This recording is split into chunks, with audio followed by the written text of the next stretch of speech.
అయితే మొదటిది అయిపోయింది, మొదటి చరిత్ర. మొదటి చరిత్ర ఏంది? తమో గుణ నాశనం. అయిపోయినాక ఇప్పుడు రెండవ చరిత్ర మహాలక్ష్మి.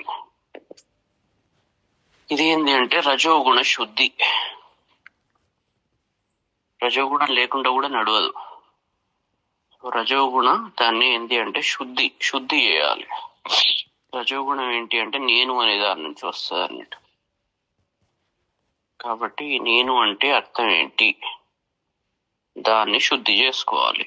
అప్పుడు మనిషి సత్వగుణంతో ప్రకాశిస్తాడు. సత్వగుణం నుంచి గుణాతీత స్థితికి పోతాడు. తమో గుణం ఉండనే ఉండద్దు. రజోగుణం శుద్ధి కావాలి, సత్వగుణం ప్రకాశించాలి. అప్పుడు మాత్రమే మనిషి శాంత స్థితికి, గుణాతీత స్థితికి చేరుకుంటాడు. అయితే ఇప్పుడు దీన్ని చేద్దాం. ఫస్ట్ మహాలక్ష్మి ధ్యానం. అది మంచి శుక్రవారం కూడా. అక్షస్రక్ పరశుం గదేషు కులిశం పద్మం ధనుష్కుండికాం దండం శక్తి మసించ చర్మ జలజం ఘంటాం సురాభాజనం శూలం పాశ సుదర్శనే చ దదతి హస్తై ప్రసన్నాననాం సేవే సైరిభమర్దినీం ఇహ మహాలక్ష్మీం సరోజస్థిత. ఈమె సెంటర్ లో ఉంటది. ఈమెనే ప్రధానం. అందుకే మొత్తం చండీ చదవలేనప్పుడు ఈ మధ్యమ చరిత్రనన్నా చదవాలి. మధ్యమ చరిత్రలో మళ్ళీ దుర్గా స్తోత్రం ముఖ్యం. అందుకే ఏకేనవా మధ్యమేన నైకేనేతరయోరిహ చరితార్థంతు నజపేత్ జపం ఛిద్రం అవాప్నుయాత్ అని తర్వాత వస్తుంది. ఒకవేళ ఏది చదవలేకుంటే మధ్యమ చరిత్రం ఏకేనవా మధ్యమ చరిత్రం చదవాలి. కానీ మొదటిది చదివి చివరిది చదివి ఇది వదిలిపెడితే మొత్తం జపం ఛిద్రం అవాప్నుయాత్. ఇది అందుకే రెండవ చరిత్ర ఇది చాలా ఇంపార్టెంట్. అంటే రజోగుణ శుద్ధి ఎప్పుడైతే జరుగుతుందో అది జరిగితే చాలు, మిగిలినవన్నీ ఉన్నా లేకున్నా అది సెకండరీ అన్నట్టు. రజోగుణ శుద్ధి లేకుండా వేరే ఏవి చేసినా కూడా అవి రాణించవు. అయితే ఫస్ట్ ఏంది, గురువును గణపతిని తలుచుకొని మనసులో ఎలాంటి అడ్డంకులు లేకుండా మన అజ్ఞానాన్ని నివారించేలాగా కావాలని మనసులో కీర్తించుకోండి. తర్వాత ఇప్పుడు అక్షస్రక్ ఈమె ఆయుధాలు. మహాకాళి ఆయుధాలు ఎన్ని ఉన్నాయి? 10. ఇక్కడ ఈమెకి ఎన్ని ఉన్నాయంటే 18 చేతులతో ఈమె ఉంటది. అవి ఏమేంటివి? ఒకటి అక్షస్రక్, పరశు, గద, ఇషు, కులిశ, పద్మం, ధనుహు, తర్వాత కుండిక, తర్వాత కుండ అన్నట్టు జలం కుండ, దండం శక్తి, అసి అంటే ఖడ్గం, తర్వాత చర్మం, జలజం అంటే పద్మం, ఘంట, తర్వాత సురాభాజనం అంటే మధుపాత్ర, శూలం, పాశం, సుదర్శనం.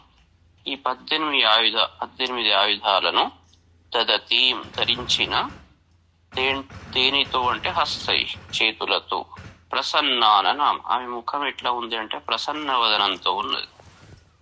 అలాంటి ఆమెను సైరిభమర్దిని, సైరిభుడు అనే రాక్షసుడు అంటే మహిషాసురుడు, సైరిభమర్దిని ఇహ మహాలక్ష్మి, అలాంటి మహాలక్ష్మీదేవిని సరోజస్థిత ఎక్కడ ఉన్నది అంటే పద్మంలో కూర్చున్న స్థితిలో ఉన్న ఆమెను సేవిస్తున్నాను అన్నాడు అని ధ్యానం చేయాలి. చేసి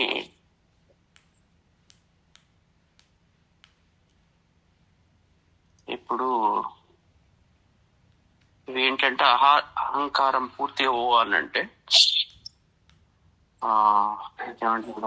ధర్మాన్ని అనుసరించినప్పుడు ఎక్కడ ఏ పద్ధతిలో ఏ రకంగా చేయాలి, అది చేసేది కూడా నేను చేయట్లేదు అనే భావన పోవాలన్నట్టు. అయితే ఏం జరిగింది, ఈ రజస్తమో గుణాల మీద ఎప్పుడు యుద్ధం జరుగుతూనే ఉంటది. దాందే ఇక్కడ చెప్తున్నాడు అన్నట్టు. ఎట్లా అంటే ఋషి చెప్తున్నాడు, దేవాసురం అభూత్ యుద్ధం పూర్ణమబ్ధశతం పుర మహిషే అసురాణం అధిపే దేవానాంచ పురందరే.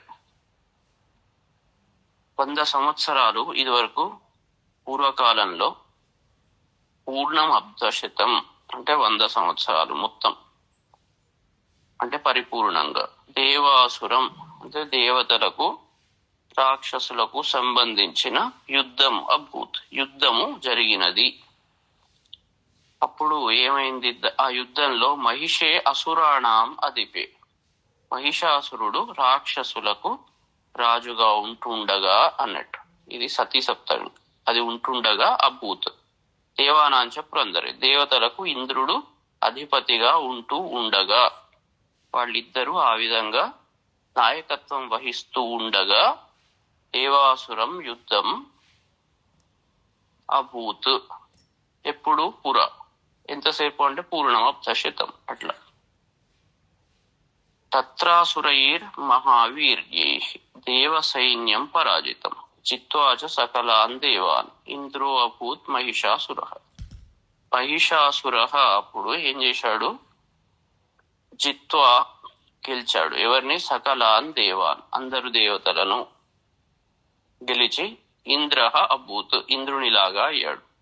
ఎట్లా, తత్ర అప్పుడు తత్ర అసురై వాళ్ళు ఎట్లాంటి వాళ్ళు, మహావీర్యై ఆ అసురుల చేత, మహావీరులైన అసురుల చేత దేవ సైన్యం పరాజితం, దేవ సైన్యం అంతా పరాభవాన్ని పొందింది. అట్లా మహిషాసురుడు సకలాన్ దేవాన్ చిత్వా అందరు దేవతలను జయించి ఇంద్ర భూత్ ఇంద్రునిలాగా అయ్యాడు, ఇంద్ర పదవిని అధిష్ఠించాడు. అంటే ఇది ఐశ్వర్య అనే ధాతువు నుంచి వచ్చింది. ఐశ్వర్యయుక్తుడు అయినాడు అంటే అందరినీ కంట్రోల్ చేయడం మొదలుపెట్టాడు. అంటే లీడర్షిప్ పోస్ట్ లో, నాయకత్వం పోస్ట్ లో ఉన్నాడు. ఇలాంటి తత్వంతో ఉన్నాడు అంటే అహంకారంతో నిండిన మహిషాసురుడు ఉన్నాడు. రాజు ఎవరు ఉండాలి అంటే నిస్వార్థంగా, అహంకార రహితంగా ఉండాలి. ఉన్నప్పుడు అతను ప్రజల క్షేమాన్ని గురించి ఆలోచిస్తాడు. ఒక అహంకారి స్వార్థపరుడు రాజు అయినప్పుడు ఎట్లా ఉంటది, సాడిస్ట్ అవుతాడు, అందరినీ పీక్క తింటాడు. కాబట్టి ఇక్కడ ఏమైనాడంటే అహంకారయుక్తంగా ఉన్న మహిషాసురుడు వాడు దేవతల అంటే దివ్య గుణాలు ఉన్న దేవతలందరినీ తొక్కిపెట్టి వాడు రాజైనాడు అన్నట్టు. తత పరాజిత దేవ పద్మయోనిం ప్రజాపతి పురస్కృత్య గతాస్తత్ర ఎత్రేష గరుడధ్వజం. ఇప్పుడు దేవాహ ఇలాంటి వాళ్ళు పరాజిత ఓడిపోయిన వాళ్ళు ఏం చేశారు, పద్మయోనిం ప్రజాపతి అంటే బ్రహ్మదేవుణ్ణి పురస్కృత్య ముందు పెట్టుకొని, అంటే ఫస్ట్ బ్రహ్మ దగ్గరికి పోయినారు వీళ్ళందరూ కలిసి. ఇంద్రునితో కూడిన దేవతలు బ్రహ్మ దగ్గరికి పోయి బ్రహ్మను తీసుకువచ్చి బ్రహ్మను ముందర పెట్టి గత అస్తత్ర ఎత్రేష గరుడధ్వజం విష్ణువు ఉన్న చోటికి కలిసి వెళ్ళారు అన్నట్టు. వీళ్ళు బ్రహ్మను ముందర పెట్టుకొని దేవతలందరూ విష్ణువు ఉన్న చోటికి వెళ్ళారు. వెళ్ళి యథావృత్తం తయోస్తద్వత్ మహిషాసుర చేష్టితం త్రిదశా కథయామాసు దేవాభి భవ విస్తరం. అప్పుడు ఏమేం జరిగింది, యథావృత్తం ఎట్లెట్ట జరిగింది, తయోహో వాళ్లకు మహిషాసుర చేష్టితం ఈ మహిషాసురుడు ఏమేం చేస్తున్నాడు. మహిషాసురుడు ఎత్రేష గరుడధ్వజ, ఒక్క విష్ణువు కాదు, ఎత్ర ఈశ గరుడధ్వజవు, ఈశ అంటే శివుడు, గరుడధ్వజ అంటే గరుడధ్వజుడు ఎవరు, విష్ణువు. వాళ్ళిద్దరున్న చోటికి వెళ్ళారు అన్నట్టు. వెళ్ళి వాళ్లకు తయోహో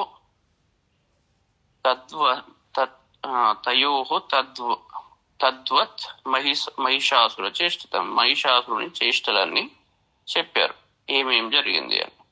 త్రిదేశ అంటే దేవతలు కథయామాసు దేవాభి దేవతల చేత ఇది మొత్తం చాలా వివరంగా ఉన్నది ఉన్నట్టుగా చెప్పబడ్డది అన్నట్టు. అంటే మొత్తం వివరించారు ఏ రకంగా వాళ్ళని గెలిచారు, తర్వాత ఏమేం పనులు చేస్తున్నారు అని వాళ్ళు శరణు వేడారు. అప్పుడు ఏం చెప్తున్నాడు, ఇక డీటెయిల్స్ చెప్తున్నారు. మహిషాసురుడు ఏమేం చేస్తున్నాడు. సూర్యేంద్రాగ్ని అనిలేందూనాం యమస్య వరుణస్య చ అన్యేషాం చాధికారాన్ స స్వయం ఏవాది తిష్టతి. సూర్యుడు, ఇంద్రుడు, అగ్ని, వాయువు, యముడు, వరుణుడు వీళ్ళందరి అధికారాలను వాడే అధిష్ఠించాడు. అందరూ చేయాల్సిన పనులు, ఒక మేధావి చేయాల్సిన పని విద్యాశాఖను తీసుకోవాలి. మంచి మేధావి విద్యలో పాండిత్యం ఉన్నవాడు విద్యాశాఖను చూసుకోవాలి. కానీ ఎవడో దుష్టుడు వచ్చి విద్యాశాఖను తీసుకున్నాడు. వాడు అప్పుడు ఏం చేస్తాడు, దాంట్లో మొత్తం కరప్షన్ చేస్తాడు. వాడు విద్యను డెవలప్ చేద్దామని ఎందుకు చూస్తాడు. తర్వాత దేవాదాయ శాఖ, ఒక మంచి భక్తుడు జ్ఞాని దాన్ని ఎలా దైవ కార్యక్రమాలు చేయాలి అని తెలిసిన వాడు ఆ డిపార్ట్మెంట్ హెడ్ ఉండాలి. కానీ దాన్ని ఎట్లా వ్యాపారంగా మలవాలి అనేవాడు దాంట్లో ఉంటే పరిస్థితి ఎట్లా ఉంటది. సో అదే విధంగా ఇక్కడ కూడా ఎవరైతే ధర్మం ప్రకారంగా చేస్తారో వాళ్ళు సూర్యుడు, ఇంద్రుడు వీళ్ళందరి యొక్క అధికారాలన్నీ వాడే తీసుకొని వాడే మొత్తం అజమాయిషి చేస్తున్నాడు. స్వర్గాన్ నిరాకృతా సర్వే తేన దేవగణా భూమి విచరంతి యథామధ్య మహిషేణ దురాత్మన.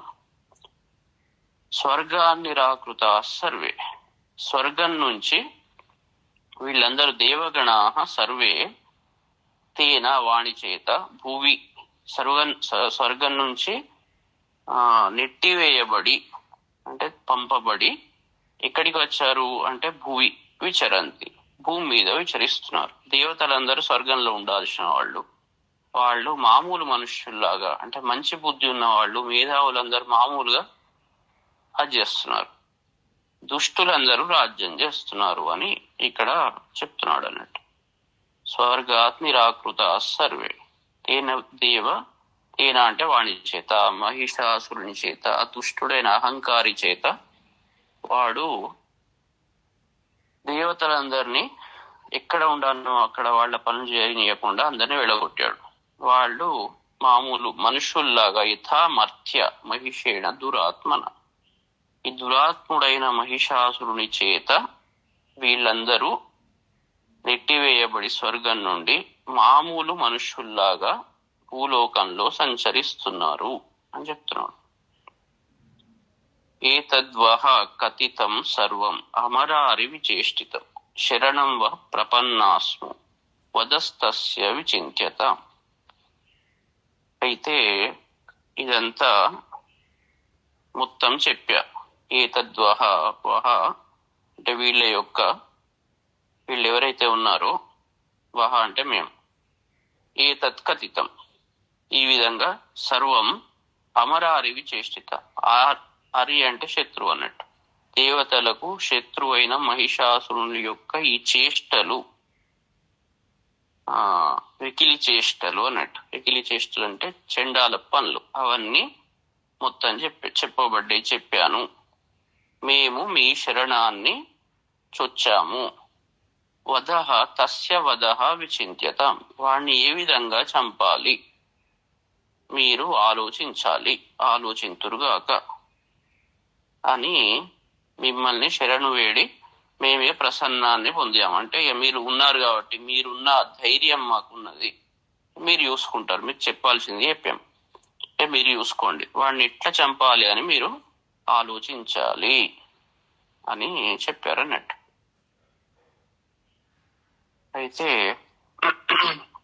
ఇదంతా ఎప్పుడైతే ఇట్లనే మంచి మాటలు వీళ్ళు వినరు. లోకంలో ప్రస్తుత పరిస్థితి అట్లనే ఉన్నది. అందుకే భర్తృహరి సుభాషితాలు మంచి మాటలు తలకి ఎక్కవు అన్నట్టు జనాలకు. ఆయన అందుకే శ్లోకం ఏం మొదలు పెట్టాడు అంటే బోద్ధారో మత్సరగ్రస్త ప్రభవస్మయ దూషిత అబోధోపహతాశ్చాన్య జీర్ణమంగే సుభాషితం. మంచి మాటలు చెప్తే లోకంలో ఎట్లా ఉన్నదంటే తలకెక్కే పరిస్థితి లేదు. ఒకళ్ళు బోద్ధారు తెలిసిన వాళ్ళు ఉంటారు, కొంచెం తెలుసు, వాళ్ళకు తెలియదని ఏం లేదు. మత్సరగ్రస్త, వాళ్లకు అసూయ, జెలసీ అన్నట్టు, వీడేంది నాకు చెప్పేది, నాకు వీడికన్నా ఎక్కువ తెలుసు అని దాన్ని ఒప్పుకోరు. మత్సరగ్రస్త, వాళ్ళకు విషయం అర్థమవుతుంది లోపల, కానీ వాళ్ళు ఒప్పుకోరు. ఎందుకంటే మత్సరం వల్ల, అసూయ వల్ల. ప్రభవ స్మయ దూషిత, ఈ అధికారులు అహంకారంతో ఉంటే నాకు వీడేం చెప్పేదని వాడు వినడు. అహంకారులు వాళ్ళు పూర్తిగా. అబోధోపహతాశ్చ అన్ని. ఇక మిగిలిన వాళ్ళు ఇట్లా ఉన్నారంటే మంచి వాళ్ళే, కానీ వాళ్ళ పాపం ఏం తెలియదు. వాళ్ళకు వింటే అర్థం కాదు, ఏం చేయగలుగుతాం, ఏదో పాపం నిజమే మంచి అని, కానీ వాళ్ళకి అర్థం కాదు, ఏం చేయలేని పరిస్థితి. అబోధులు అన్నట్టు, జ్ఞానం లేని వాళ్ళు. కాబట్టి జీర్ణమంగే సుభాషితం, మనం ఎన్ని చెప్పుకున్నా అది ఎక్కడికి పోతున్నది అంటే జీర్ణం అని మొదలే చెప్పేశాడు. లోకం యొక్క గతి ఈ విధంగా ఉన్నది. ఎందుకంటే చాలా మంది ఎట్లా ఉన్నారంటే సగం తెలిసిన వాళ్లే ఉన్నారు లోకంలో. అందుకే అజ్ఞ సుఖం ఆరాధ్య, ఏం తెలియని వాడికి చెప్పొచ్చు, మంచి ఓపికగా వింటాడు. ఇప్పుడు చూడండి, పల్లెటూరులో వాళ్లకు మీరు ఈ విధంగా చెయ్యాలి అంటే వాళ్ళు చేస్తారు. వాళ్ళు ఏమి క్వశ్చన్లు అడగకుండా ఎట్లా చెప్తే అట్లా చేస్తారు. ఈ న్యాసాలు ఇట్లా చేయాలి, ఇప్పుడు చండీ పారాయణం చేసేటప్పుడు ఈ రకంగా అంగన్యాసకర న్యాసాలు చేయాలి, అట్లా చేయాలి, ఇట్లా చేయాలని మనం చెప్తుంటాం. వాళ్ళు ఇట్లా చెప్తే అట్లా చేస్తారు. ఎందుకంటే వాళ్ళు అజ్ఞ సుఖం ఆరాధ్య, ఏం తెలియని వాళ్ళని ఈజీగా మనం ఒప్పించవచ్చు. వాళ్ళు జీరో నుంచి స్టార్ట్ చేస్తారు కాబట్టి రెడీగా ఉంటారు, చెప్పింది చెప్పినట్టు వింటారు. అజ్ఞ సుఖం ఆరాధ్య. ఇక సుఖతరం ఆరాధ్యతే విశేషజ్ఞ, బాగా తెలిసిన వాడు కూడా చెప్పంగానే టకటక అల్లుకపోతాడు. వాడిని కూడా మనం అబ్బా నిజమే, కరెక్ట్ చెప్తున్నారు, మంచి ఆధారాలతో చెప్తున్నారు అని వాళ్ళని కూడా చాలా అద్భుతంగా మనం ఒప్పించవచ్చు. ఇక అజ్ఞ సుఖమారాధి, సుఖతరమారాధితే విషయం. జ్ఞానలవ దుర్విదగ్ధం, వానికి తెలిసింది సగం, ఏదో వింటాడు ఎక్కడనో, మాకన్నీ తెలుసు అనుకుంటాడు. దాని దుర్విదగ్ధం, జ్ఞానలవ దుర్విదగ్ధం, కొంచెం లవ మాత్రం జ్ఞానంతో, దుర్విదగ్ధం అహంకారంతో కొట్టుమిట్టాడుతున్నాడు. అట్లాంటి వాడిని బ్రహ్మాపి నరంజయతి, సాక్షాత్తు బ్రహ్మదేవుడు వచ్చి కూడా వాడిని ఏమీ చెయ్యలేడు. బ్రహ్మదేవుడు వచ్చి బాబు అది కాదు అట్లనయ్యా, ఇది ఈ రకంగా నీకేం తెలుసు, మా ఎప్పటి నుంచో మా తండ్రుల తాతల నుంచి వస్తున్నది అంటాడు కదా. ఇవాళని ఏం చెప్తాను చెప్పండి. ఇట్లా అంటే బ్రహ్మదేవుడు సాక్షాత్తు వ్యాస భగవాన్ నువ్వు కానే కావంటావు. వాళ్ళకు తెలిసేది ఏది పడుతుంది అది చేస్తుంటారు. కాబట్టి వాళ్ళని ఎవ్వరు ఒప్పించలేరు. కాబట్టి ఉంటే అజ్ఞునిలాగా ఉండాలి, ఏం తెలియని వాళ్ళలాగా, లేదా విశేషజ్ఞునిలాగానన్నా ఉండాలి. అట్లా ఉంటేనే ఏదైనా చెప్పొచ్చు. ఈ రెండు కేటగిరీలలో లేకుంటే వానికి ఎవడు ఏమీ చెప్పలేదు. ఎందుకంటే ఈ మధ్య కేటగిరీ ఉన్న వాళ్ళు అహంభావులు అన్నట్టు, వీళ్ళు వాళ్లకు తెలిసిందే సర్వస్వం. ఇక్కడ మహిషాసురుడు ఆ కేటగిరీ, వానికి ఏంటంటే నేనే సర్వస్వం, నాకన్నీ తెలుసు అని కంట్రోల్ పెట్టుకొని వాడు ఇవ్వని మాట వినడు. అధికార మదంతో, అహంకారంతో వాడు ఏం చేస్తున్నాడంటే అన్ని దివ్య గుణాలు కలిగిన దేవతలను పక్కకు పడేస్తున్నాడు. వాడిని చెంచాలని చుట్టూ చేర్చుకొని ఏం తెలియని వాళ్లకు, అసలు ఏం విషయమే తెలియని వాళ్ళని తీసుకుపోయి వాళ్ళకి అధికారాలు అప్పచెప్పి ఎందుకంటే వాడు వీడిని కంట్రోల్లో ఉంటాడు. వాడు బాగా విశేషజ్ఞుడైతే వీడిని ఎదిరిస్తాడు. కాబట్టి చుట్టాలను పక్కాలను అందరిని వాళ్ళని తీసుకుపోయి ఆ పొజిషన్స్ లో పెడతాడు. వానికి తెలివి ఉన్నదా లేదా, వానికి ఎబిలిటీ ఉన్నదా లేదా, ఏది చూడడు. కాబట్టి అట్లా ఈ దిక్పాలకుల అధికారాలన్నీ వాడు తీసేసుకొని వాడే అధికారాన్ని చెలాయిస్తున్నాడు అని చెప్తున్నారు అన్నట్టు. అప్పుడు ఇత్థం నిశమ్య దేవానాం వచాంసి మధుసూదన శికారకోపం శంభుశ్చ కుటిలానను. ఇత్థం ఈ విషయాన్నంతా నిశమ్య విని, ఏం విన్నాడు? దేవానాం వచాంసి, దేవతల యొక్క వాక్కులను. ఎవరు? మధుసూదన. ఇత్తం దేవానాం వచాంసి నిశమ్య, తర్వాత శంభుశ్చ, శంభు కూడా విని చకార కోపం. వాళ్ళు ఎట్లా తయారైనారు ఇద్దరు? భృకుటి కుటిల అని అన్నావు. తన భృకుటి ఈ మధ్య భాగాన్ని ఒక్కసారి కోపం వచ్చినప్పుడు ఎట్లా వేస్తాం మనం, ఇట్లా కళ్ళను పైకని దాన్ని ఇట్లా ముడి వేస్తాం, కనుబొమ్మలను ముడి వేస్తాం.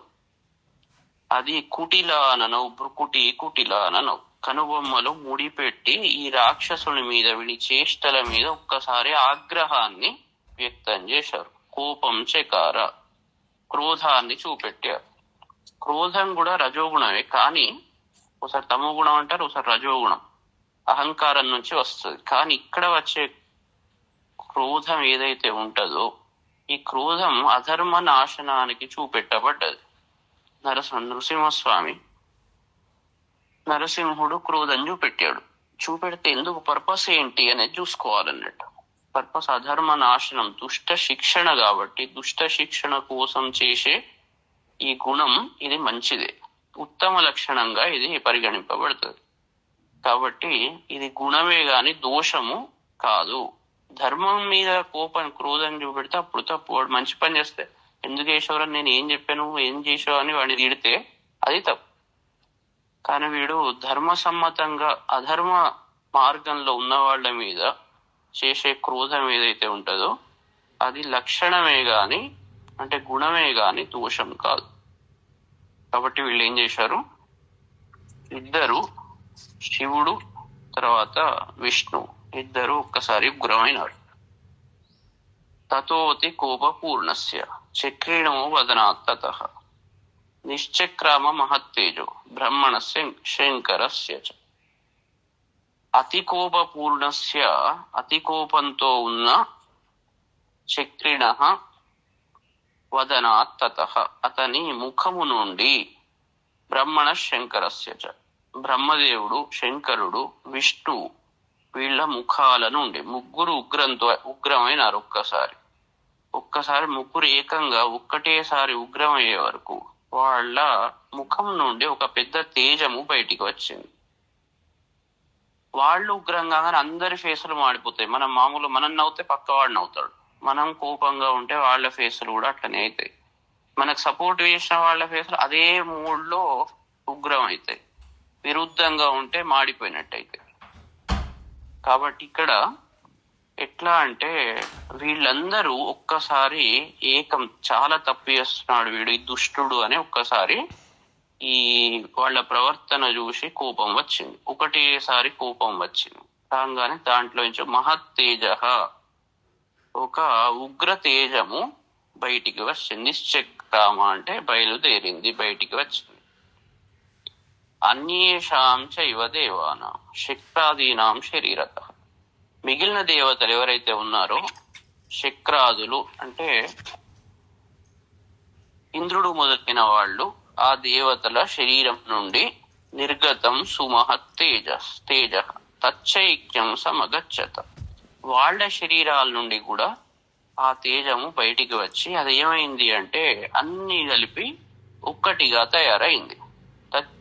ఐక్యం సమగచ్చత, అంత ఏకమైంది. అంటే అందరూ ఆ గ్రూప్ అంతా ఒకటే మోడ్ లో ఉన్నారు. ఎందుకంటే దేవతల గ్రూపు ఇక్కడ రాక్షసులు ఎవరు లేరు, ప్రాపర్ అందరు దేవతల గ్రూప్ ఒకటే థాట్ ప్రాసెస్ మీద ఉన్నవాళ్ళు అన్నట్టు. వాళ్ళు లీడర్ అక్కడ చెప్పగానే ఆ లీడర్ కు తగ్గట్టు అందరూ అదే కోపాన్ని ప్రదర్శించగానే అందరి ముఖాల నుండి వచ్చిన ఒక తేజస్సు ఏకమై అది ఏమైందంటే అతీవ తేజస కూటం జ్వలంతమివ పర్వతం తదృశుస్తే సురాస్తత్ర జ్వాలా వ్యాప్త దిగంతరం. అప్పుడు ఆ జ్వలంతమివ పర్వతం, ఒక పర్వతం లాగా వెలుగుతూ ఆ తేజోరాశి అతీవ తేజస కూటం సురాస్తత్ర, వాళ్ళందరూ ఆ దేవతలందరూ జ్వాలా వ్యాప్త దిగంతరం, ఆకాశాన్ని అంటే ఆ తేజోరాశిని తదృశు చూశారు అన్నట్టు. చూసి అతులం తత్ర తత్తేజ సర్వదేవ శరీరజం ఏకస్థం తదభూత్ నారి వ్యాప్త లోకత్రయం ద్విష. అప్పుడు ఆ తేజ అందరి శరీరాల నుండి అతులం అంటే దేంతో కూల్చలేనిది అన్నట్టు. అట్లాంటిది ఆ తేజస్సు ఏకస్థం ఒకటిగా తత్ అభూత్ నారీ ఒక నారీలాగా తయారైంది. దుర్గాదేవి స్త్రీలాగా తయారైంది. వ్యాప్త లోకత్రయం ద్విష అంటే మొత్తం లోకమంతా అది ఆవరించింది, తేజస్సుతో వ్యాప్తి చేసింది. ద్విష తేజస్సుతో లోకత్రయం వ్యాప్త లోకత్రయం మొత్తం ఆవరించింది. స్త్రీలాగా ఒక పెద్ద తేజోపుంజమైంది అన్నట్టు. అంటే వాళ్ళందరూ వాళ్ళ మాటలన్నీ ఏకమై ఒక పర్పస్కి వచ్చారు. అందరు ఏకమైనారు అన్నట్టు. అక్కడ అందరూ ఒకటే తాటి మీదకి వచ్చేసారు. దేవతలందరూ వాళ్ళ శక్తులనన్నీ ఏకం చేశారు అన్నట్టు. వాళ్ళ మొత్తం శక్తులను ఏకం చేశారు. ఇక్కడ ద్రౌపది విషయంలో కూడా ఒక మంచి కథ ఉంటది. ద్రౌపది ఎవరు? స్వర్గలక్ష్మి. ఎందుకు 5 భర్తలు ఉన్నారు? ఇదంతా ఒక కాన్సెప్ట్ వ్యాస భగవానుడు చెప్తాడు అన్నట్టు. ఎందుకు ద్రౌపది 5 భర్తలు అని చేస్తున్నారు? దీని వెనుక స్టోరీ ఏంది? వీళ్ళు 5 పూర్వజన్మలో వీళ్ళందరూ ఇంద్రులు అన్నట్టు. 5 ఇంద్రులు. వాళ్ళందరూ ఏ రకంగా చేశారు, వాళ్ళకి కావాల్సింది అదంతా స్టోరీ ఉంటది.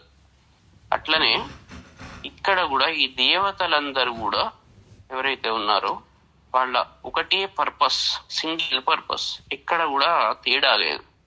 అలాంటి సింగిల్ పర్పస్ తో ఒక శక్తి ఆవిర్భవించింది అన్నట్టు. అప్పుడు ఏదభూత్ తాంభవన్ తేజస్ తేనాజాయత తన్ముఖం యామ్యేన చాభవన్ కేశ బాహవో విష్ణు తేజస్. అంటే వీళ్ళ ఒక్కొక్క అంగాల నుండి ఒకడు జ్ఞానశక్తి, ఒకళ్ళు బాహుశక్తి, ఇట్లా ధనశక్తి, తర్వాత అధికార శక్తి, వేరే వేరే శక్తులు ఒక్కొక్కళ్ళకు ఒక్కొక్క తెలివి ఉంటది కదా. కానీ అందరు శక్తులు ఒకటే పర్పస్ కోసం వీళ్ళు దారబోస్తున్నారు అన్నట్టు. పర్పస్ ఒకటే. ఎందుకంటే పర్పస్ ఏంటి? మహిషాసురుణ్ణి వధ చేయాలి. అహంకార పూరితుడైన ఈ దుష్టతత్వాన్ని తీసివేయాలి. రజోగుణ శుద్ధి చేయాలి. రజోగుణ శుద్ధి, అజ్ఞానం, స్వార్థం నిండినప్పుడు రజోగుణం డామినేట్ చేస్తుంది. నేను అనే భావన స్వార్థం యొక్క పీక్ స్టేజ్. దాంతో ఊగిపోతాడు. వాడు ఎవరిని దేకాడు. నేను అనేది కొద్దిగా ఆ చైతన్యం ఎక్స్పాండ్ అయినప్పుడు ఫస్ట్ నేను, తర్వాత ఎవరు? నా పెళ్ళాం, పిల్లలు, తల్లిదండ్రులు, నా కుటుంబం, తర్వాత ఇంకొకటి ఎక్స్ట్రా, ఇట్లా పెరుక్కుంటూ పోతుంది అన్నట్టు. ఎప్పుడైతే నేను అనేది లోకం అంతా నేనే అనే భావన వచ్చినప్పుడు లోక కళ్యాణం జరుగుతుంది. అంతసేపు వాడు లోక కళ్యాణం ఎప్పుడు చేయలేడు. కాబట్టి ఫస్ట్ మినిమం నేను అనే అహంకారం పూర్తిగా, ఇక నేను తప్ప ఎవరు లేరు అన్నప్పుడు ఇంట్లోనే లొల్లులు అవుతాయి. వాడికి ఎవరిని కేర్ చేయడు. కాబట్టి అది పోవడానికి వీళ్ళందరూ ఏకమైనారు అన్నట్టు. అట్లాంటి తత్వాన్ని లోకం నుంచి దూరం చేయాలి. మన నుంచి మనం దూరం చేసుకోవాలి. ఫస్ట్ మన నుంచి మనం దూరం చేసుకోవాలి. వీళ్ళు దేవతలు కాబట్టి వీళ్ళు ఆ అహంకారం లేని లేని స్థితిలో ఉన్నారు కాబట్టి వీళ్ళందరూ ఏకమైనారు. అయితే ఇలాంటివి చేయాలంటే కొన్ని మంచి ఇంపార్టెంట్, ఎట్లా ఈ స్థితికి వస్తాం, ఏ లక్షణాలు కలిగి ఉన్నప్పుడు ఇలాంటి స్థితికి వస్తాం. ధర్మ మార్గం 8 రకాలుగా ఉంటది. మహాభారతంలో చెప్పినట్టు అధ్యయన దానాన్ని, తపస్సత్యం క్షమాదమ, అలోహ ఇది మార్గోయం, ధర్మస్యాష్టవిధ స్మృత. ఇవన్నీ కొంత అవలంబించినప్పుడు ఈ లక్షణాలన్నిటివి మనలో ఉన్న మహిషాసురుణ్ణి దూరం చేసుకోవచ్చు. అంటే యజ్ఞం, దైవ ప్రార్థన, దేవునికి చేసే ఈ యజ్ఞ యాగాదులు ఏవైతే ఉంటాయో అంటారు. అధ్యయనం, ఇప్పుడు మనం చేసే పని. దానాన్ని, ఎవరికైతే కష్టాల్లో ఉంటారో కొంత దానం.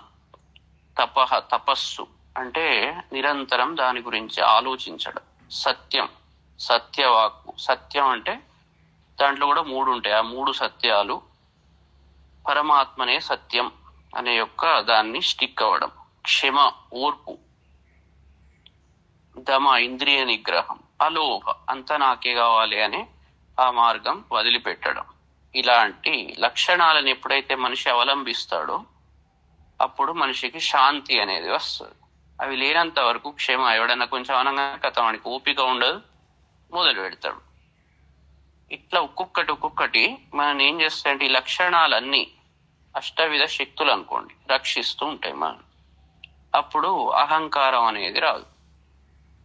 తర్వాత సంకల్పం. ఇంకోటి ఎట్లా ఉన్నదంటే సమ్యక్ సంకల్పం. మన సంకల్పం చాలా శుద్ధిగా ఉండాలి. విల్ పవర్, ఇచ్ఛాశక్తి. ఇది అని నా సంకల్పం అని గట్టిగా చేసుకోవాలి. తర్వాత సమ్యక్ చేంద్రియ నిగ్రహాత్. ఇంద్రియ నిగ్రహం. చేంద్రియ నిగ్రహాత్ ఇంద్రియ నిగ్రహం ఉండాలి. ఇక మనకి ఏది కావాలంటే అది అప్పుడే కావాలి అంటే కష్టం. తర్వాత సమ్యక్ వ్రత విశేషాంశ. అంటే మంచి నడవడిక. వ్రతము అంటే చేసే పనులు, దీక్షలు. దీక్షలు అంటే దీక్షలు అని కాదు, మనం చేసే యాక్టివిటీస్. ఏది సత్యవ్రతం అనుకోండి, లేదా చదవడం, అధ్యయనం ఒక వ్రతం. ఇట్లా ఏవైతే మనం అనుకుంటామో ఆ వ్రతాలను అవలంబించాలి, యాక్షన్స్. సమ్యక్ గురు సేవనాథ్.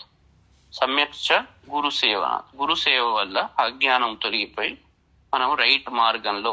అనుమానాలు వస్తూనే ఉంటాయి ప్రతి చోట, అటు చేయాలని ఇటు అని ఏం చేయాలి అర్థం కాదు. కాబట్టి గురుసేవ వల్ల, సేవ అంటే అర్థం ఏంటంటే అతన్ని అప్రోచ్ అయ్యో ఇది ఈ సందర్భంలో నేను ఏం చేయాలి, నాకు డౌట్ ఉన్నది, ఇది కొంచెం అంటే వాడిని ఏంది అడిగే నా ఇష్టం వచ్చినట్టు చేసుకుంటా అంటే అహంకారం అవుతుంది కదా. నాకు వచ్చింది నీకు ఇస్తా అంటే అహంకారం. ఇంకోళ్ళని అడిగి చేయడం అహంకారం వర్జితం అన్నట్టు, అది తగ్గిపోతుంది. అయితే సమ్యక్ ఆహార యోగాశ్చ. తర్వాత మనం ఆహారం, తినే ఆహారం కూడా చాలా ఇంపార్టెంట్. ఆహారం అంటే ఓన్లీ ఫుడ్డే కాదు, చుట్టుపక్కల ఉన్న జనాలు, వాళ్ళ నుంచి విన్న విషయాలు, అది కూడా ఆహారమే. చెవులకు ఎక్కుతున్నది, చెవులు ఆహారంగా స్వీకరిస్తున్నాయి, కళ్ళు ఆహారంగా చూస్తున్నది, అది అన్నీ ఉంటాయి. ఆహారం అంటే ఒక్క ఇదే కాదు, ఇది ఇంపార్టెంట్. తినే ఫుడ్ కూడా చాలా ఇంపార్టెంట్. సమ్యక్ ఆహార యోగాచ. సమ్యక్ అధ్యయనం కూడా. అధ్యయన ఆగమాత్. మనం చదువుతుంటే కొత్త కొత్త విషయాలు తెలుస్తుంది, ట్యూన్ అవుతుంటది, కాబట్టి అధ్యయనం. తర్వాత సమ్యక్ కర్మోపన్యాసాత్. మంచి కర్మలు చేయడం వల్ల. ఏ కర్మ చేయాలి, అనవసరమైన పబ్బులకు పోవద్దు, దీనికి పోవద్దు, ఇట్లాంటివి చేయద్దు, అట్లాంటివి చేయద్దు, అనవసరమైన వ్యర్థ కర్మలను ఆచరించవద్దు, మంచి కర్మలని ఆచరించాలి. తర్వాత సమ్యక్ చిత్త నిరోధన. చిత్తం ఒక చోట ఉండేలాగా ఏకాగ్రత కలిగి ఉండాలి, అది ఇంపార్టెంట్. ఏకాగ్రత లేకుంటే ఇవన్నీ సరిగ్గా చేస్తుంటే ఒకదాన్ని ఒకటి అవి ప్రొటెక్ట్ చేసుకుంటాయి అన్నట్టు. ఇమ్యూనిటీ కరెక్ట్గా ఉంటుంది బాడీలో. కాబట్టి ఈ పనులన్నీ చేసినప్పుడు కొంత చేసినప్పుడు మనకు మనస్సు ఫైనల్ దాన్ని ఎట్లా మనం గుర్తిస్తాము. రోగం వచ్చిందని డాక్టర్ దగ్గరికి ఎప్పుడు పోతాము, తెలుస్తుంది కదా మనకు. ఆరోగ్యం కొంచెం వీక్నెస్ అవి వచ్చినప్పుడు డాక్టర్ దగ్గరికి పోతాం. అట్లనే మనకు తేడా ఉన్నది అంటే శాంతి లేదు శరీరంలో, ఇంకేదో కావాలని ఉన్నది, శాంతి సరిగ్గా లేదు, అది మనకు రోగానికి సింబల్ అన్నట్టు. కాబట్టి ఇవన్నీ చేసినప్పుడు లోపల అహం అనేది ఉండదు. ఇక్కడ మహిషాసురుడు ఏం చేస్తున్నాడు అంటే, వాడు నేనే సర్వం అని మొత్తం అందరిని దించివేసి అంతా నాకే కావాలి, అంతా నేను చెప్పినట్టు వినాలి, నాకు ఎదురెవడు చెప్పకూడదు అని వాడి చెంచాలను మొత్తం చుట్టూ పెట్టుకున్నాడు. అందరి అధికారాలను తీసేశాడు, అందరినీ దాసుల్లాగా మార్చుకున్నాడు, వికృత ఆనందాన్ని అనుభవిస్తున్నాడు. అప్పుడు దేవతలు బ్రహ్మను ముందర పెట్టుకొని శివుడు విష్ణువు ఉన్న చోటికి వెళ్ళి ఈ విషయం అంతా చెప్పగానే వాళ్ళు అందరు కలిసి ఉగ్రమై దీన్ని ఏమంటారు, ఒక ప్రపోజల్ పెట్టినప్పుడు అందరూ దాన్ని అదే తత్వంతో వాళ్ళు కూడా పెట్టే వరకు అక్కడ చండీదేవి, ఉగ్రమైన దేవి, ఉగ్ర రూపంలో, అంటే వీడిని తొక్కాలి, ఒక పర్పస్ అనేది డిసైడ్ అయింది. దేవి అంటే అక్కడ మీరు అట్లనే ఆలోచించకండి, దానిగా మీరు కాన్సెప్ట్ అన్నట్టు, ఒక కాన్సెప్ట్ బయటికి వచ్చింది. అయితే అప్పుడు ఏమైంది, ఒక్కొక్కటి చెప్తున్నారు ఇక. యథభూత్ శాంభవం తేజ, శంభువు దగ్గర ఉన్నది ఏదైతే ఉంటుందో ఆయన లక్షణాలు, శాంతి ఏదైతే ఉన్నదో అది తేనాజాయ తన్ముఖం, ఆమె యొక్క ముఖంగా తయారైంది. శివుడు సహస్రారంలో ఆయన స్థానం, శాంతిగా ఉంటాడు. కాబట్టి ఎలా ఉండాలి ఆ కాన్సెప్ట్, శాంతి ఉండాలి. ఆమె ముఖంగా తయారైంది అంటే ముఖం అయింది గట్ల చూసుకోవద్దు, అయింది మనం రూపంగా చూస్తే అట్లా. ఆ దేవి యొక్క ముఖము శివుని ముఖంతో తయారైంది. శివుని ముఖం ఎట్లా ఉంటది, శివుని తత్వం ఎట్లా ఉంటది కదా, శాంతంగా తపస్సు తపోచిత్తంలో ఉంటది. కాబట్టి ఆమె యొక్క ముఖము దాని నుంచి పుట్టింది. యామ్యేన చ భవన్ కేశ, ఆమె యొక్క జుట్టు యముని జుట్టుతో, యముని శక్తితో, తేజంతో కేశాలు తయారైనవి. బాహవో విష్ణు తేజస, విష్ణు ఏం చేస్తాడు, యుద్ధాలు చేసి వీళ్ళందరినీ రాక్షసులను చంపుతాడు. కాబట్టి విష్ణు తేజస్సు బాహువులుగా తయారైంది. క్షత్రియ తేజస్సు. సౌమ్యేన స్తనయోరి యుగ్మం, తర్వాత చంద్రుని యొక్క తేజస్సుతో ఏమైంది, ఆమె యొక్క స్తనాలు తయారైనాయి. ఎందుకంటే వాటి వల్ల పెంచి పోషించేది లోకాన్ని, అంటే లోకాన్ని ఈ పర్పస్ లో ఇవన్నీ చూపెడుతున్నాడు అన్నట్టు. టెక్నికల్ గా దుర్గాదేవి యొక్క తత్వం ఇక్కడ చూపెడుతున్నాడు. ఇక్కడ పర్పస్ ఏం చెప్పారు బాబు, మంచి శాంతిగా ఉండాలి, తపశ్శక్తిని పెంచుకోవాలి. రుద్రుడు ఏ రకంగానైతే తన శాంత చిత్తంతో ఎప్పుడు తపస్సు చేస్తూ ఓపికగా ఉంటాడో అలాంటి మనస్సును తయారు చేసుకోండి, బుద్ధిని తయారు చేసుకోండి. తర్వాత విష్ణువులాగా శరీర బలాన్ని పెంచుకొని ఆరోగ్యంగా ఉండండి. అంటే ఇక్కడ అర్థం ఏంటంటే అట్లా ఉన్నప్పుడే మనిషి చాలా స్టేబుల్ గా ఉంటాడు. బాహువులు ఎట్లా ఉండాలి, శక్తివంతంగా ఉండాలి, అంటే శరీరం శక్తివంతంగా ఉండాలి, బుద్ధి చాలా చల్లగా ఉండాలి. తర్వాత మన యొక్క హృదయం ఏ రకంగా ఉండాలి అంటే పుష్టినిచ్చేలాగా ఉండాలి, ఎట్లా సోమునిలాగా. అందుకే సౌమ్యేన స్తనయోరి యుగ్మం మద్యం చైంద్రేణ చాభవత్. తర్వాత ఇంద్ర తేజము ఆమె యొక్క నడుము అయింది అన్నట్టు. ఇంద్రుని యొక్క తేజస్సు మధ్యగా మారిపోయింది. తర్వాత వారుణేన చ జంఘూరు, ఇంద్రుడు ఆకాశానికి అధిపతి. ఆకాశం అంటే మధ్య మార్గం ఏదైతే ఉంటుందో తక్కువ ఉండాలి, సెంటర్ అన్నట్టు. అర్థమైంది, రాజు ఎట్లా ఉంటాడు, సెంటర్ లో ఉంటాడు, అటుపక్క ఇటుపక్క బ్యాలెన్స్ చేస్తుంటాడు అన్నట్టు. రాజు దగ్గర ఓన్లీ ఒక వర్గానికి ఆశ్రయిస్తే మిగిలిన వాళ్ళు కొడతారు అని అట్లా ఉండదు. రాజు లక్షణం రెండు వర్గాల మాటలు విని దుష్టత్వాన్ని, వాళ్ళు దుష్టులకు శిక్షలు వేస్తూ మంచి వాళ్ళని చేస్తూ అందరి మాటలు విని ముందరికి పట్టుకపోతాడు. కాబట్టి అందుకే మద్యం చేంద్రేణ చాభవత్. ఇట్లా ఊహ చేసుకోండి, దీనికి తగ్గట్టు ఎందుకు ఇట్లా పెట్టారు అని ఎవరి ఊహలు వాళ్ళు చేసుకోండి. దాని అర్థం ఏంటి అంటే టోటల్ కాన్సెప్ట్ అంతా ఈ దిక్పాలకులు దేవతల యొక్క లక్షణాలతో ఒక దివ్యంగా తయారైంది అన్నట్టు కాన్సెప్ట్. దుర్మార్గాన్ని, దుష్టత్వాన్ని మనిషిలోంచి తనలో ఫస్ట్ తీసేసుకోవాలంటే మనిషి ఎలా ఉండాలి అంటే శంకరునిలాగా ప్రశాంతంగా ఉండాలి. తర్వాత వాళ్ళ హృదయం సోమునిలాగా అందరికీ పుష్టినిచ్చే దానిలాగా ఉండాలి. తర్వాత మధ్య మార్గంలో అటు ఇటు అందరిది వినాలి ఓపిగ్గా. ఇట్లా అది చెప్తున్నాడు అన్నట్టు ఈ కాన్సెప్ట్. వారుణేనచ జంఘోరు నితంబస్తేజసా భువః. ఇక ఒక్కొక్కటి జంగాలు, ఉరువులు వరుణుని తేజస్సుతో. తర్వాత ఆమె యొక్క నితంబాలు భూమి తేజస్సుతో విశాలంగా అన్నట్టు. అంటే బేస్ విశాలంగా ఉన్నప్పుడు మనము కరెక్ట్ గా ఆలోచించగలుగుతాం. అది ఆలోచించకుంటే మన ఫండమెంటల్ బ్రాడ్ పిక్చర్ లేకుంటే కింద, అప్పుడు ఏమవుతుందంటే కొందరి గురించే ఆలోచిస్తాం అన్నట్టు. కాబట్టి ఒక్కొక్కటి చెప్తున్నాడు. బ్రహ్మణ తేజస పాదం, తర్వాత తదంగుళ్యో అర్క తేజస, వసూనాంచ కరాంగుళ్య, కౌబేరేణ చ నాసిక, తస్యాస్తు దంతా సంభూత,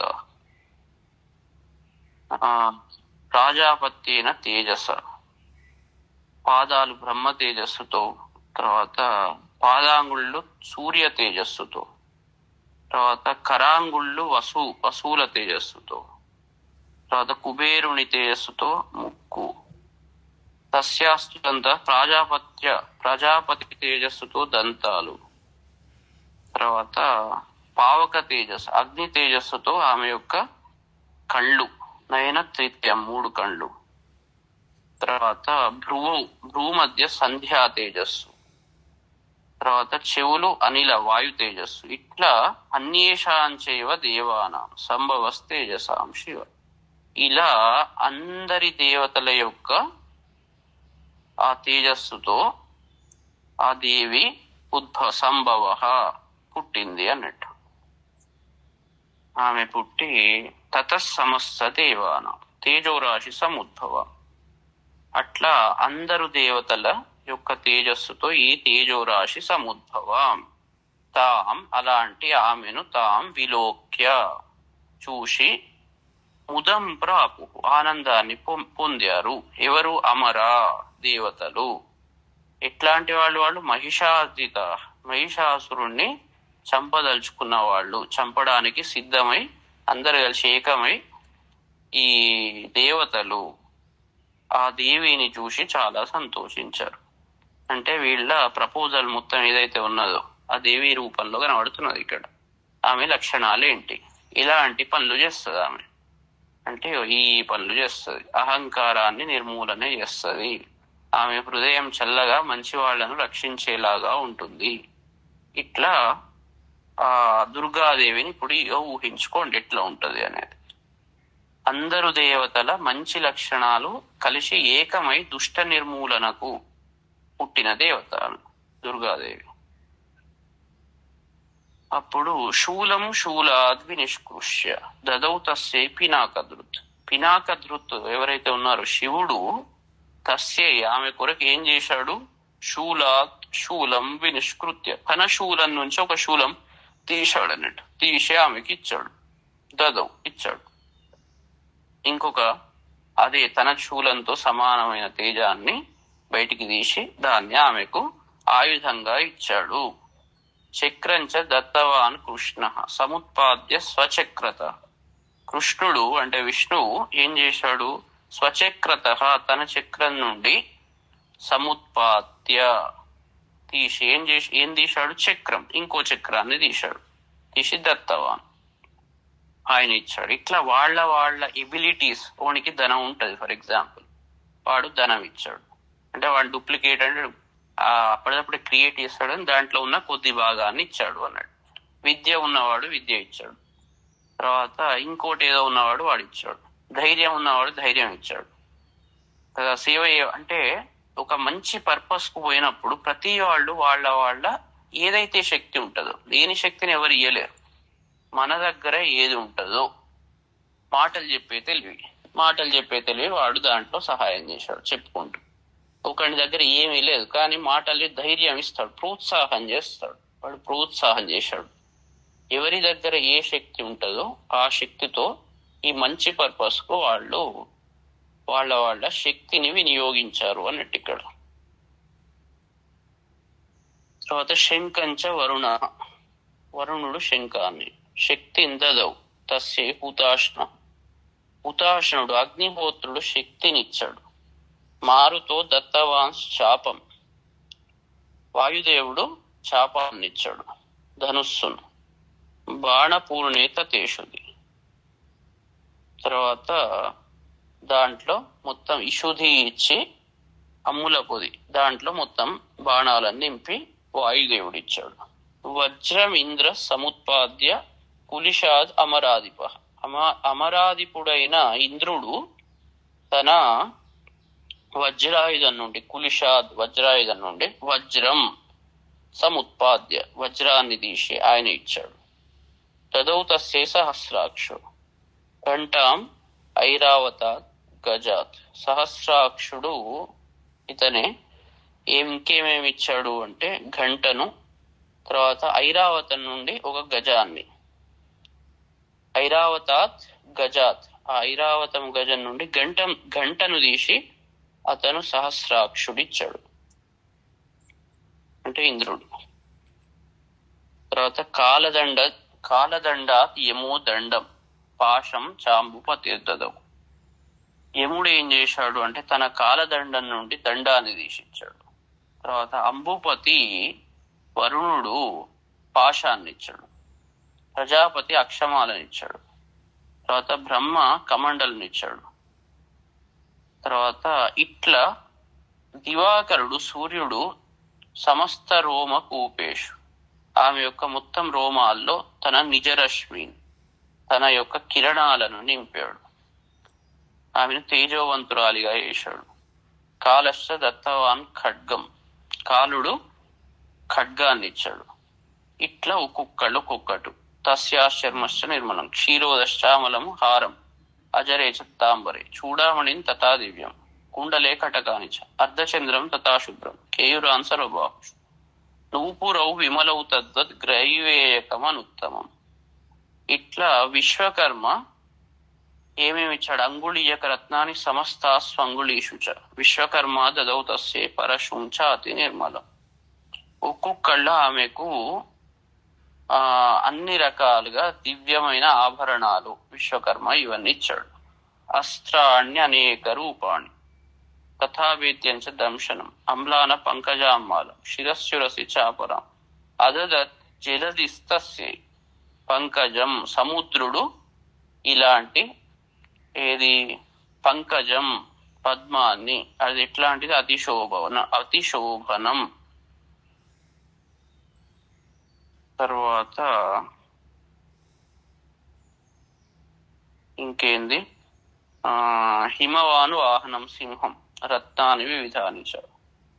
హిమవంతుడు సింహవాహనాన్ని, తర్వాత అనేక రత్నాలను ఇచ్చాడు. దదావ శూన్యం సూరయ పానపాత్రం ధనాధిప శేషశ్చ సర్వనాగేషు మహామణి విభూషితం. నాగహారం దదౌ తస్యై దత్తేయ పృథివీం ఇమహం అన్యేరపి సురైర్దేవి భూషణై ఆయుధైస్తత సమ్మానితాన నాదోచ్. ఇప్పుడు ఇట్లా ఒక్కొక్కళ్ళు పృథివీం ఇమాం వీళ్ళందరూ ఏమేమి ఇచ్చారు ఇక చెప్తున్నాడు. అమ్మవారికి క్షీర సముద్రము హారాన్ని ఇచ్చింది, తర్వాత అంబరాలను, శిరోరత్నాన్ని, కర్ణభూషణాలను, కంకణాలను ఇచ్చింది. తర్వాత క్షీర సముద్రుడు వాళ్ళు ఇవన్నీ ఆయనకు బేసికల్ గా ఆమెకు రత్నాలు ఆభరణాలు ఇవన్నీ ఇచ్చారు. తర్వాత విశ్వకర్మ గండ్రగొడ్డల్ని ఇచ్చాడు, పరశుంచ అతి నిర్మలం. ఆ తర్వాత ఇంకా అనేక అస్త్రాలను ఇచ్చాడు. తర్వాత సముద్రుడు తామర పుష్పమాల ఇచ్చాడు. ఆ తర్వాత హిమవంతుడు సింహవాహనం, రత్నాలు. కుబేరుడు పానపాత్రనిచ్చాడు, ధనాధిప పానపాత్ర. తర్వాత శేషుడు నాగహారాన్ని ఇచ్చాడు. తర్వాత ఇట్లా అనేక అన్యైరపి సురైర్దేవి భూషణై ఆయుధైస్తత. అందరూ మిగిలిన దేవతలు కూడా ఆమెకు భూషణాలు ఆయుధాలు ఈ విధంగా ఇచ్చారు అని చెప్పాడు అన్నట్టు. అంటే వాళ్ళ శక్తులందరూ దారబోశారు. చిన్న పర్సన్ నుండి ఒక మామూలు వాడు అందరూ కలిస్తేనే ఏదైనా అవుతుంది. ఇంతకుముందు సుందరకాండలు చెప్పినట్టు దాంట్లో కూడా వారధిని నిర్మించాలంటే ప్రతి వాళ్ళు చిన్న బండల నుంచి తీసుకువచ్చే ఉడతా భక్తి అంటారు కదా, అందరు ఇంపార్టెంటే. దీనికి సపోర్ట్ చేసే ప్రతి వ్యక్తి ఇలానే చేయాలని నేను లేదు. వాళ్ళ శక్తియుక్తుల్లో ఒక మంచి పర్పస్ కోసం చేసే పనిలో ఏమాత్రం ఒకటి యజ్ఞం చేస్తున్నాడు. ఫర్ ఎగ్జాంపుల్, యజ్ఞంలో ఒకడు మంత్రాలు చదువుతాడు, ఒకడు బ్రహ్మగా కూర్చొని జపం చేస్తుంటాడు, ధ్యానం చేస్తుంటాడు, ఒకడు వాళ్లకు కట్టెలు తెచ్చేస్తుంటాడు, ఒకడు ఇంకేదో పూలమాలలు అల్లుతుంటాడు, ఒకడు అక్కడ ఎంకరేజ్ చేస్తుంటాడు, ఒకడు చూసుకుంటూ ఓపిక్గా చూస్తుంటాడు, చాలా అద్భుతంగా చేస్తున్నారని దండం పెట్టుకుంటూ. ఓపిక్గా చేస్తుంటాడు. ఒకడు వచ్చిన వాళ్ళకు సీట్లు ఇచ్చుడు, కుర్చీలు ఇచ్చుడు, ఛాయలు ఇచ్చుడు, ఇట్లా చేస్తుంటాడు. ప్రతి వాళ్ళు ఇంపార్టెంటే. ఎవరు లేకున్నా కూడా టోటల్ సక్సెస్ కాదు కదా. ఒక మంచి పని చేస్తుంటే ఆ మంచి పనికి సాయశక్తుల హృదయంతో కృషి చేసేవాళ్ళు ప్రతి వాళ్ళు లోకంలో ఇంపార్టెంట్. మంచికి సహాయం చేస్తున్నారా, చెడుకు సహాయం చేస్తున్నారా, గదే చూసుకోవాలి. ఇక్కడ దేవి సేన ఎవరైతే ఉన్నారో ఈ దేవి సేన అందరూ దేవతలు. వాళ్ళందరూ మంచి కోసం కష్టపడుతున్నారు. ఏదో రకంగా సాయశక్తుల ఇంత తోచినంత వాళ్ళు చేస్తున్నారు. అప్పుడు వాళ్ళకి ఆమె మంచి వైపు ఉన్నాము అనే ఒక శాంతి ఉంటది. మన పర్పస్ గుడ్ పర్పస్. ఇక రాక్షసులు వీళ్ళు ఏం చేస్తున్నారు, దుష్టులు, వీళ్ళు చెడుకు సహాయం చేస్తున్నారు. మహిషాసురుడు అహంకారంతో రాజ్యం చేస్తూ అందరినీ స్వార్థంతో దుష్టులందరినీ చుట్టు పెట్టుకొని అందరి అధికారాలు తీసివేసి మొత్తం నిర్వీర్యం చేస్తున్నాడు.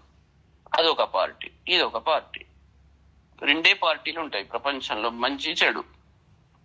చెడు చేసేవాళ్ళు వీళ్ళు ఏమనుకుంటారంటే ఆ చెడు చిత్తంతో ఉన్నవాళ్ళు, చెడు పనులు ఆ చేసేవాళ్ళు ఒరిజినల్ గా వాళ్ళకే నష్టం. అది దానివల్ల వాళ్ళకే శాంతి ఉండదు. మంచి చేసేవాళ్ళు వాళ్ళకు శాంతి చేయాలని, వాళ్ళని మారవాలని ప్రయత్నం చేస్తుంటారు కదా. కాబట్టి ఇక్కడ యుద్ధము అంటే కొట్టుకుండు కాదు.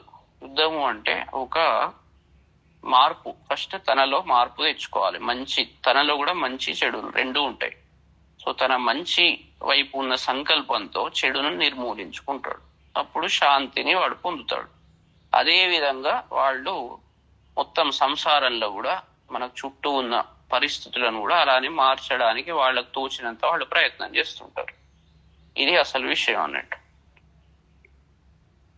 అప్పుడు మనం ఏ వైపుకు ఎంత ఉన్నాము, ఎట్లా మనం అది చేయాలి, మనలో మనం ఎలా మార్చుకోవాలి. మనలో కూడా మహిషాసురుడు ఉంటాడు, మనలో కూడా విష్ణువు, శివుడు అందరూ ఉంటారు.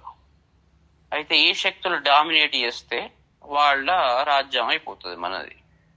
ప్రతి వాళ్ళు పరిపూర్ణంగా ఒకటే గట్టి సంకల్పం ఉన్నప్పుడు మహిషాసురుడు చంపబడతాడు. సంకల్పం వీక్ ఉన్నప్పుడు, అప్పుడు మన స్వార్థంతో పోయినప్పుడు మహిషాసురుడు మనలో రాజ్యం వెళ్తాడు. మన చుట్టూ ఉన్న వాళ్ళు కూడా గట్లాంటి వాళ్ళే తయారవుతారు. మనం చేసే పనులు అట్లనే ఉంటాయి. కాబట్టి ప్రతి వాణిలో రెండు ఉంటాయి. మనం దివ్య సామ్రాజ్యాన్ని మనలో నిలుపుకుంటామా, రాక్షస సామ్రాజ్యాన్ని నిలుపుకుంటామా, మన చేతిలోనే ఉన్నది కదా. కాబట్టి మనం అయినప్పుడు చుట్టుపక్కల ఆటోమేటిక్ గా అది వచ్చేస్తుంది. ఆ పనులు మీరు ఆటోమేటిక్ గా ఆ పనులు చేస్తుంటారు, వాళ్ళని ప్రోత్సహిస్తారు. అయితే సమ్మానిత నాదు ఉచ్చై సాట్టహాసం ముహుర్ముహు. ఆమె సమ్మానిత, ఇలా అందరు దేవతలతో సమ్మానం చేయబడినదై ఉచ్చై సాట్టహాసం, ఉచ్చస్వరంతో అట్టహాసం చేసింది. మాటి మాటికి నానాద, చాలా గర్జన చేసింది. ఒక్కసారి ఆనందంతో గర్జన చేసింది. తస్యానాదేన ఘోరేణ కృత్స్నం ఆపూరితన్న పహ. ఆమె యొక్క ఆ నాదంతో మొత్తం బ్రహ్మాండం అంతా ఒక్కసారి వణికిపోయింది. వణికిపోవడం అంటే మంచిని, దుష్టత్వాన్ని నాశనం చేస్తాను అని అందరి సంకల్ప బలంతో ఒక్కసారి ఆ దేవి గర్జన చేస్తే దుష్టులందరూ వణికిపోయినారు, మంచి వాళ్ళందరూ ఆనందంతో ఊగిపోయినారు. అట్లా ఇక్కడికి ఆపుదాం.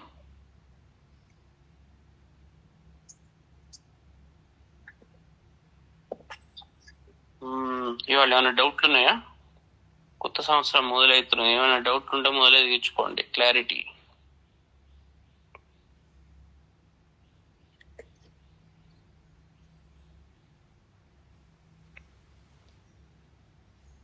కాన్సెప్ట్ క్లియర్ గా ఉన్నదా?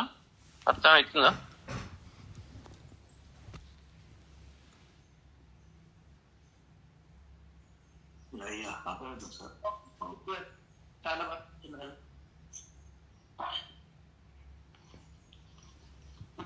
అంటే ఇది శ్రీచక్రంలో సృష్టి క్రమం కూడా ఇది ఈ రకంగానే ఉంటుంది కదా గురుగారు, పైనుంచి కిందకి తల భుజాలు. అవును, శ్రీచక్రం కూడా. శ్రీచక్రం అంటే ఇప్పుడు బాహ్య శ్రీచక్రం, అంతఃశ్రీచక్రం కదా. శ్రీచక్రంలో కూడా సృష్టి క్రమము అంటే మొత్తం సృష్టి ఏ విధంగా జరిగింది, మనలో మూలతత్వం నుండి మనం టోటల్ సృష్టి ఎట్లా వచ్చింది అనేది దాంట్లో కనబడుతుంది అనేది. అందరు ఏకమైనప్పుడు అది ఏకమై మళ్ళీ పర్పస్ కోసం మొదలు పెట్టారనుకోండి, అప్పుడు సృష్టి క్రమం అన్నట్టు. అది అర్థమవుతుందా? ఇప్పుడు ఎట్లా అంటే మొదలు సాధన చేస్తారు, సాధన చేసి మీరు ఏం చేస్తారు అంటే ఒక చివరి అవస్థకు చేరుకుంటారు. అవస్థ అంటే ఏం లేదు, రియలైజేషన్ స్టేట్. చేరుకున్నప్పుడు సంహారం అయినట్టు. సంహారం అయినా మళ్ళీ సృష్టి మొదలవుతుంది. ఇప్పుడు మీ యొక్క దాన్ని చైతన్యాన్ని మీరు విస్తరిస్తుంటారు, అందరికి చెప్తుంటారు విషయాన్ని. ఇది సృష్టి అంటే మీ శ్రీచక్రం ఎక్స్పాండ్ చేసుకుంటున్నట్టు. అర్థమవుతుందా? కరెక్ట్ గా మంచిగా దాని కాన్సెప్ట్ అర్థం చేసుకుంటే ఆ పూజా విధానం మీకు అర్థమవుతుంటది.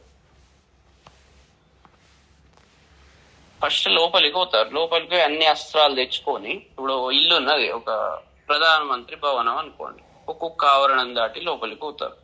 ఓ పని కోసం పోతారు ఆయన దగ్గరికి. పని పోయి ఆ పని చేసుకొని ఆ శక్తి తెచ్చుకొని మీరు మళ్ళీ ఏం చేస్తారు, దాన్ని విస్తరిస్తుంటారు, బయటికి వచ్చి దాన్ని ఉపయోగిస్తారు కదా. సో పొయ్యే ప్రాసెస్ అంతా సంహార క్రమం, మళ్ళీ బయటికి వచ్చే క్రమం అంతా సృష్టి క్రమం. ఇప్పుడు ఆమె సృష్టి జరిగింది, అందరు ఏం చేశారు, తన తన ఆయుధాలు ఇచ్చేసి ఆమెను, అంటే వీళ్ళందరూ ఏకమైనారు. ఏకమైన శక్తి ఆమె, ఇప్పుడు సృష్టి జరిగింది ఆమె. అంటే వీళ్ళందరూ వీళ్ళ శక్తిని లయం చేశారు, ఒక దాంట్లో లయం చేసినప్పుడు మళ్ళీ సృష్టి స్టార్ట్ అయింది అన్నట్టు. అక్కడి నుంచి కొత్త సృష్టి ఆరంభం అవుతుంది. అందుకే మనిషి చక్రంలో నిన్న మొత్తం అయిపోయింది, ఒక డే అయిపోయింది. ఈ డేలో పొద్దున్న లేవడం సృష్టి, రాత్రి వరకు సంచరించడం స్థితి, మళ్ళీ పడుకోవడం లయ, మళ్ళీ తెల్లారి కొత్త సృష్టి స్టార్ట్ అయింది కదా. నిన్న వర్క్ చేసిన ఎక్స్పీరియన్సెస్, ఆ నాలెడ్జ్ అంతా యూజ్ చేసుకొని మళ్ళీ ఏం చేస్తారు, తెల్లారి ఇంకొక విధంగా ప్రవర్తిస్తుంటారు. అర్థమవుతుంది కదా. అట్లా పంచపాండవుల గురించి కొద్దిగా ఎక్స్ప్లెయిన్ చేయరా, ఇంద్రులది. పంచపాండవుల గురించి అయితే ఏమవుతుందంటే, దీని వెనుక ఒక గమ్మత్ కథ కూడా ఉన్నది. ఈ స్టోరీ మీకు అందరికీ తెలిసిందే. ఏది, అర్జునుడు పోయి ద్రౌపదిని స్వయంవరంలో గెలిచి ఇంటికి వచ్చాక కుంతీదేవి చెప్పిన మాటను విని తర్వాత అయ్యో అట్లా అన్నది, పంచుకోమన్నది కదా అని ఇట్లా జరిగింది ఏంది అంటే, తర్వాత మరి ఆ మాట అబద్ధం కావద్దు, ఏంటి ఏంటి అని ఆలోచిస్తే అప్పుడు వ్యాసుడు వచ్చి విషయాన్ని చెప్తాడు. ఏం లేదు, తప్పేం లేదు, ఇదంతా దీనికి చరిత్ర ఉన్నది అని ఈ విషయాన్ని చెప్తాడు. చెప్పాక మళ్ళీ నారదుడు వస్తాడు. నారదుడు వచ్చి బాబు మీరందరూ కలిసి ఉండాలి, ఒక స్త్రీ వల్ల మీరు మధ్యలో ఆయనతో గొడవలు వచ్చినాయంటే కష్టము అని పాత స్టోరీ తిలోత్తమ గురించి కథ చెప్తాడు అన్నట్టు. ఇప్పుడు సుందోపసుందులు అంటారు కదా, సుందోపసుందులు గిట్లనే వాళ్ళు అన్నదమ్ములు. వాళ్ళు ఏంటంటే బ్రహ్మ గురించి తపస్సు చేస్తారు. తపస్సు చేసి యాజ్ యూజువల్ మాకు చావు ఉండద్దు, అట్లా ఎట్లా ఉంటుంది, చావు లేకుండా ఎవరు ఉండరు, సరే అన్ని బాగానే ఉన్నది కానీ మాలో మేము కొట్టుకోవాలి. మాలో అంటే నన్ను చంపానంటే ఒక వీడే చంపాలి. మమ్మల్ని మాలో మేము ఐకమత్యంగా ఉన్నంతకాలం మాకు చావు రాకూడదు. ఎవరైనా చంపాలంటే వీడే సుందుడిని, ఉపసుందుడు వీడి చంపాలి, వీడి చంపాలి అని ఎవరని తీసుకుంటారు. వీళ్ళు చాలా ఐకమత్యంగా ఉంటారు అన్నట్టు. వాళ్ళని ఎవ్వరు అది చేయలేరు, బ్రేక్ చేయలేరు. అప్పుడు బ్రహ్మ ఏం చేస్తాడు అంటే తిలోత్తమను సృష్టిస్తాడు. తిలోత్తమను సృష్టించి వీళ్ళ మీద పంపితే వీళ్ళు కొట్టుకొని చేస్తారు అన్నట్టు. అయితే మళ్ళీ వ్యాసుడు కుంతికి చెప్తాడు అసలు వీళ్ళది ఏంది కథ అంటే, ఇంద్రుడు ఒకసారి ఇట్లనే అహంకారంతో రుద్రుని దగ్గరికి పోతాడు. ఇట్లా ఆది పర్వంలో వస్తుంది, మీకు కొద్దిగా డీటెయిల్గా యూస్ చెప్తా. ఆది పర్వంలో వీళ్ళ విషయం వస్తుంది అన్నట్టు. ఇంద్రుడు అహంకారం ప్రదర్శించి పోతే ఒకసారి రుద్రుడు నిన్ను భూలోకంలో పడేస్తే నీకు బాగా అహంకారం వచ్చింది అని అది చేస్తే అప్పుడు ఇంద్రుడు లేదు లేదు లేదు, ఆ భూలోకంలో నువ్వు వెళ్ళి నువ్వు దుష్టత్వాన్ని సంహరించి తర్వాత రా, నీకు ఇప్పుడు ఇక్కడ అహంకారం వచ్చింది కాబట్టి నీకు ఈ లోకంలో ఉండే అర్హత లేదు అని అంటాడు అన్నట్టు. రుద్రుడు అనగానే అయ్యో లేదు నన్ను క్షమించు అని వేడుకుంటాడు. వేడుకుంటే అప్పుడు రుద్రుడు ఏం చెప్తాడంటే నా తేజంతో ఉన్న ఒక తేజాన్ని సృష్టిస్తా, ఆ తేజం పోయి భూలోకంలో ఆ దుష్ట సంహారం చేస్తుంది అని అర్జునుడు అంటాడంట. మన అర్జునుడు కాదు, ఇంద్రుడు అని. తర్వాత అర్జునుడి రూపంలో తన శక్తిని ప్రవేశపెడతాడు. అప్పుడు నువ్వు ఆ గుహలో పోయి చూడు అని అంటాడు అన్నట్టు. ఒక నారి అక్కడ ఇంద్రుడు అక్కడికి వచ్చినప్పుడు ఏమవుతుందంటే ఒక స్త్రీ ఏడ్చుకుంటూ కూర్చుంటది. అసలు ఎందుకు ఏడుస్తున్నావు అది ఇది అంటే సరే నేను చెప్తాపా అని అక్కడికి పట్టుకపోతుంది అన్నట్టు. పట్టుకపోగానే అక్కడ రుద్రుడు ఒక స్త్రీతో క్రీడించుకుంటుంటాడు. వీడు అక్కడికి పోగానే వాడిని బండలాగా తయారు చేస్తాడు ఇంద్రుణ్ణి. ఆ తర్వాత మెల్లగా బయటికి వచ్చి నీకు అహంకారం బాగా వచ్చింది నిన్ను అని ఆ విషయం అంతా చెప్తాడు. చెప్పాక ఇక నువ్వు ఆ గుహలోకి ఒకసారి పోయి చూడు అంటాడు. ఆ గుహలోకి పోతే అంతకుముందు ఇంద్రులుగా పనిచేసిన శివి చక్రవర్తి వీళ్ళు నలుగురు కూర్చొని ఉంటారు. అక్కడ కూర్చొని ఉంటే వీళ్ళందరూ ఎవరు ఏంది కథ అంటే అప్పుడు చెప్తాడు, బాబు వీళ్ళు పూర్వం ఇంద్రుల్లాగా పనిచేసిన వాళ్ళే, వీళ్ళందరూ కూడా గిట్లని యాడ్ చేశారు అది ఇదనంగానే లేదు సరే మరి ఈ స్త్రీ ఎవరు ఏడ్చుకుంటే ఎందుకు కూర్చున్నది అంటే ఈమె స్వర్గలక్ష్మి అని చెప్తారు.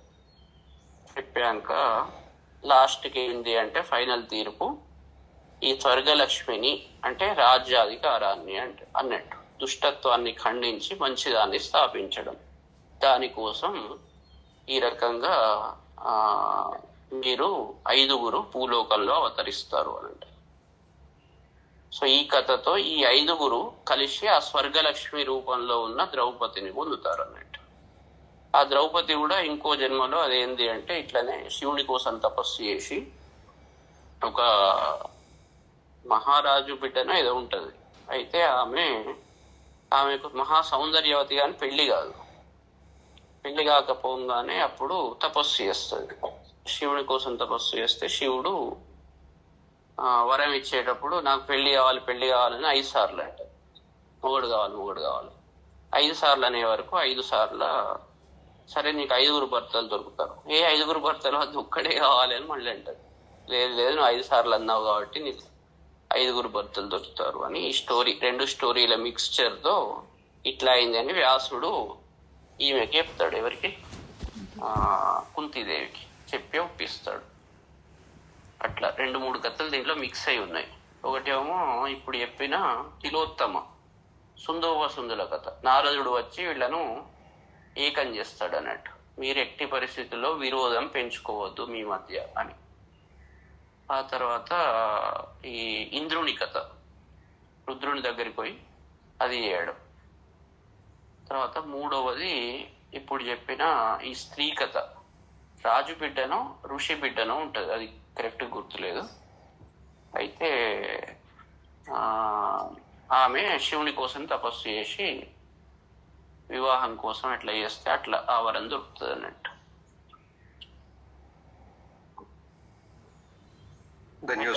ఒక కండిషన్ పెడతాడు అన్నట్టు. ఇది కూడా ఒకటి ఉన్నది.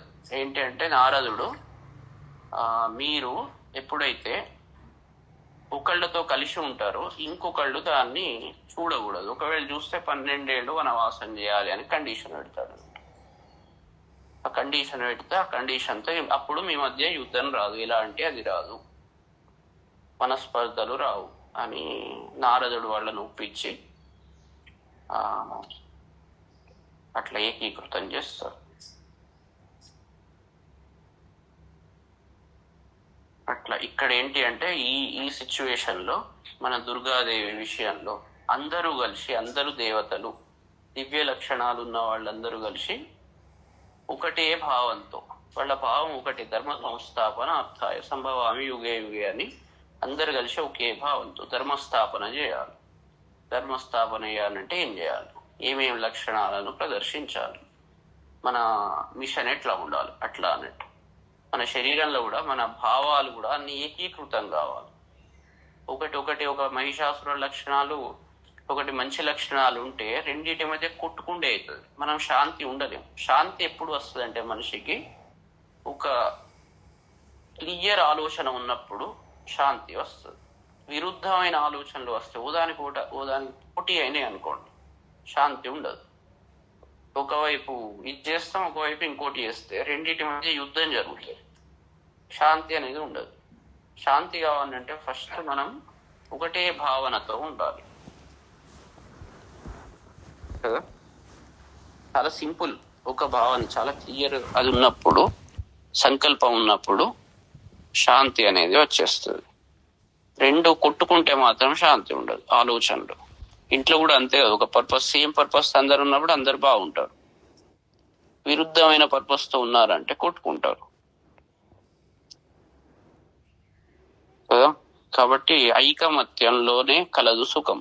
ఇంద్రియాలు అంతే, అన్ని ఐకమత్యంలో ప్రాపర్ గా ఉన్నప్పుడే ఇమ్యూనిటీ ఉంటుంది, శరీరం ఆరోగ్యంగా ఉంటుంది. ఇంట్లో కూడా అందరూ ఒకటే ఆలోచనతో ఉన్నప్పుడు, మరి ఒకటే ఆలోచన ఎట్లా ఉంటది గట్లా ఉంటది అంటే అడ్జస్టింగ్ ఉండాలి. అందరిలోని వివిధ శక్తులను మనం గౌరవించాలి. వానికి ఏం తక్కువ, వానికి ఏం రాదు, నాదే కరెక్ట్ అంటే అహంకారం వచ్చినట్టు. ఇప్పుడు వాళ్ళల్లో ఉన్న స్పెషాలిటీని గుర్తించలేము కదా. ప్రతి వాళ్ళలో ఒక స్పెషాలిటీ ఉంటుంది, ఏదో ఒకటి ఉంటుంది. భగవంతుడు లేకుంటే ఎందుకు పుట్టిస్తాడు? మననే ఒక్కడిని పుట్టిస్తే అయిపోవు కదా. అందరిని ఎందుకు పుట్టించాడు లోకంలో కదా. అందరు ఉన్నారంటేనే ఒక మీనింగ్ ఉన్నది కదా, లేకుంటే ఒక్కడిని పుట్టించి కూర్చునేది. సో అందరిలో ఏదో ఉంటుంది స్పెషాలిటీ. కాబట్టి ప్రతి వాళ్ళలో వానికి ఏం తెలియదు అనుకోకూడదు. వాళ్ళలోనే ఏదో ఉంటది లక్షణం, దాన్ని చూడాలి మనం.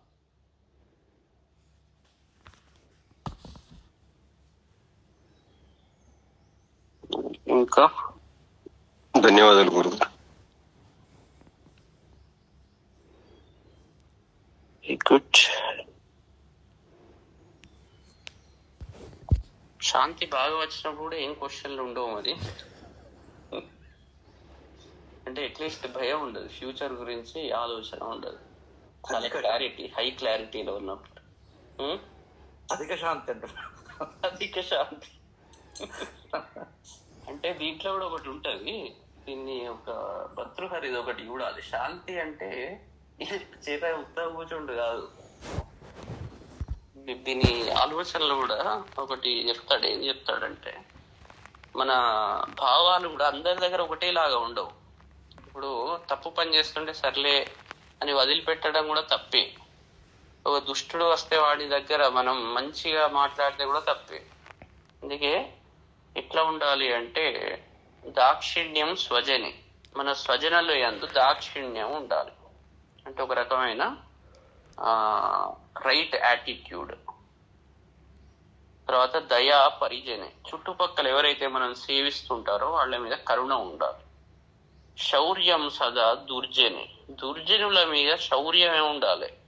దుర్జనుడిని పట్టుకొని మీరు మంచిగా మాట్లాడతా అంటే నడవదు అక్కడ. మరి దౌర్జన్యం, శౌర్యం సదా దుర్జని. ప్రీతి సాధుజని, మంచి వాళ్ళ యందు ప్రీతి సద్భావన ఉండాలి. నయో నృపజనే, ఇక లీడర్స్ రాజుల దగ్గర నీతి ఉండాలి. తేడాలు చేశారంటే లీగల్ సిస్టమ్ కు మనం అతిక్రమించామంటే లోపల వేస్తారు. వాళ్ళ దగ్గర నయో, వాళ్ళు రాజనీతిని పట్టుకొని నడుస్తారు కాబట్టి నయో నృపజని, రాజనీతి పద్ధతిలోనే ఉండాలి. విద్వజ్జనే చార్జవం, ఇక తెలివివంతుల దగ్గర, గురువుల దగ్గర, వీళ్ళ దగ్గర రుజుస్వభావం ఉండాలి. అంటే రైట్ యాటిట్యూడ్. వాళ్ళ దగ్గర తేడాలు చేస్తే శాపం ఇస్తారు. శాపం అంటే అర్థమైంది, అది బేసికల్ గా మంచి వాళ్ళని నిందించినట్టయితే దుష్టులం అయిపోతాం అన్నట్టు. విద్వజ్జనే చార్జం. ఇట్లా లోక సంగతి ఎట్లా ఉంటది అంటే ఈ రకంగానే ఉంటది. అందరి దగ్గర ఒకటే స్వభావం ఉండదు. ఎప్పుడు కూడా ఒకటే స్వభావం చూపెట్టుకుంటున్నారు అనుకోండి, అది రాంగ్. అది అన్నిటికీ ఒకటే డోలో వేసుకుంటే ఎట్లా? ఏ రోగానికి తగ్గట్టు ఆ మెడిసిన్ వేయాలి. అన్నిటికీ డోలో పనికిరాదు కదా. కాబట్టి మనం తెలుస్తుంటది ఒక్కొక్కటి చదువుతుంటే. అందుకే ఏది విద్య అనేది లైఫ్ లాంగ్ మనం నేర్స్తూ ఉండాలి. నిత్య విద్యార్థి. ఇక్కడికి అయిపోయింది, నాకు అన్ని వచ్చేసినాయి అని ఏం లేదు. మళ్ళీ ఏ అస్త్రం ఎక్కడ అన్ని అస్త్రాలని ఏ అస్త్రం ఎక్కడ ప్రయోగించాలని కూడా తెలియాలి కదా. ఎక్కడ ఏది ప్రయోగించాలో తెలియకుంటే అది తప్పైపోతుంది. అందుకే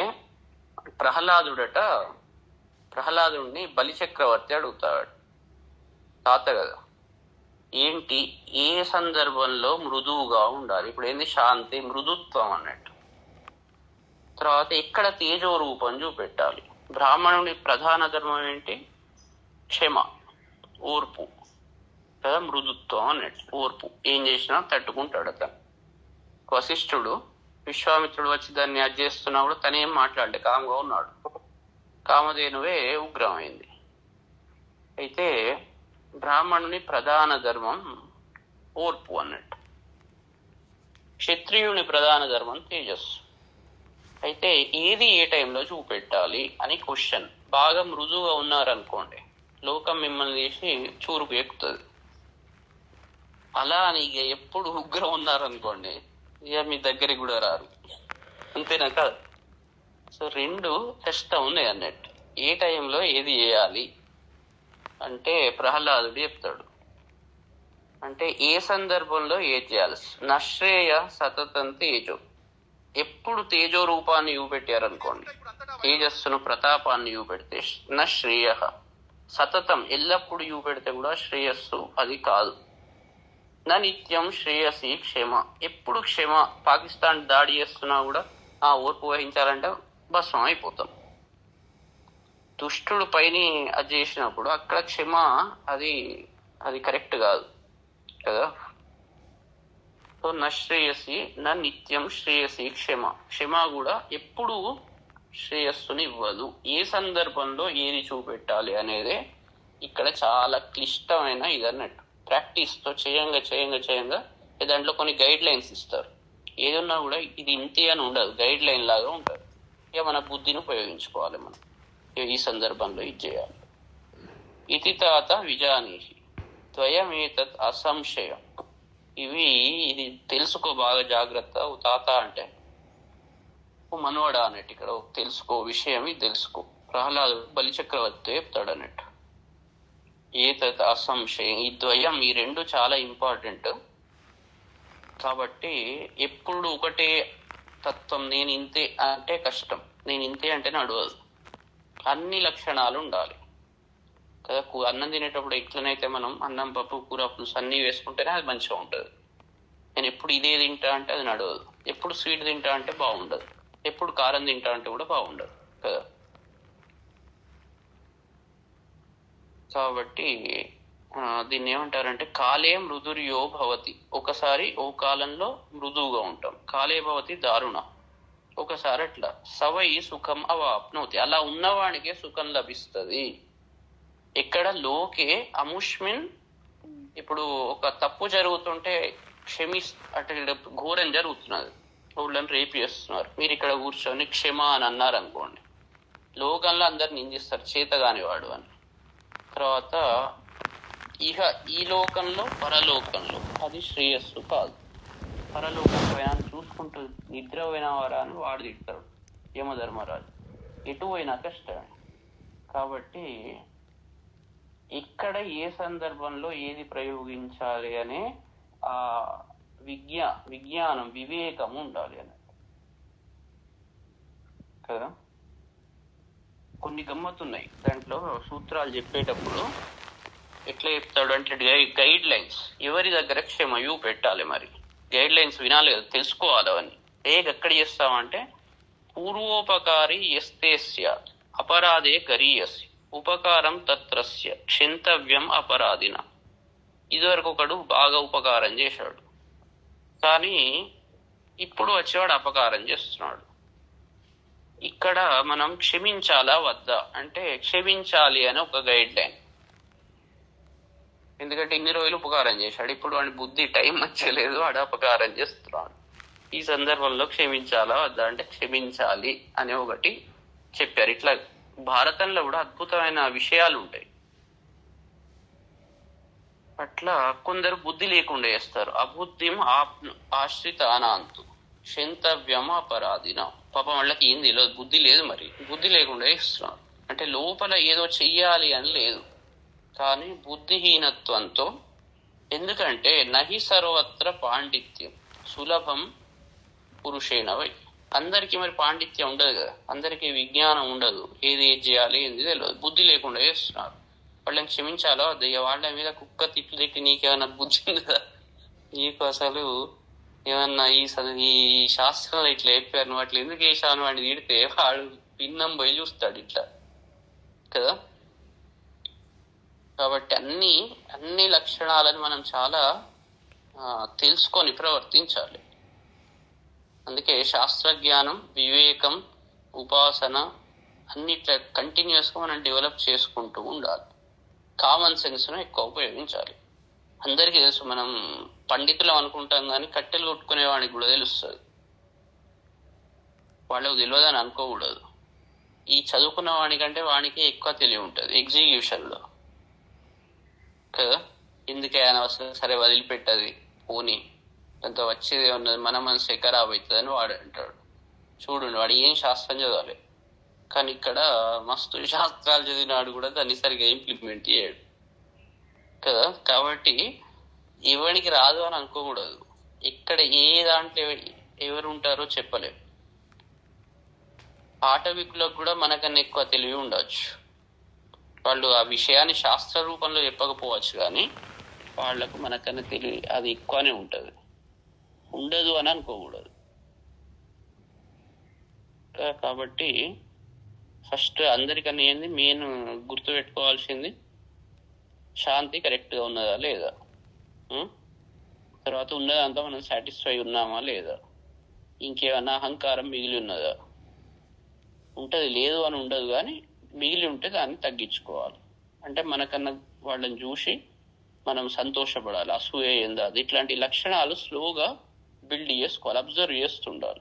న్యాచురల్గా, కొందరికి న్యాచురల్గానే ఉంటుంది. ఇప్పుడు కట్టెలు కొట్టుకునేవాడికి వాళ్ళకి న్యాచురల్గా ఉంటుంది, వాడి ఇవన్నీ బిల్డ్ చేసుకుంటాడు. ఇది రోజు ఆలోచించుకుంటూ నాకు ఇది ఉన్నదా అది ఉన్నదా అని ఆలోచిస్తాడు. ఏం ఆలోచించాడు, ఏం ఆలోచించకుండా వాళ్ళకి అది ఉండదు మరి కదా.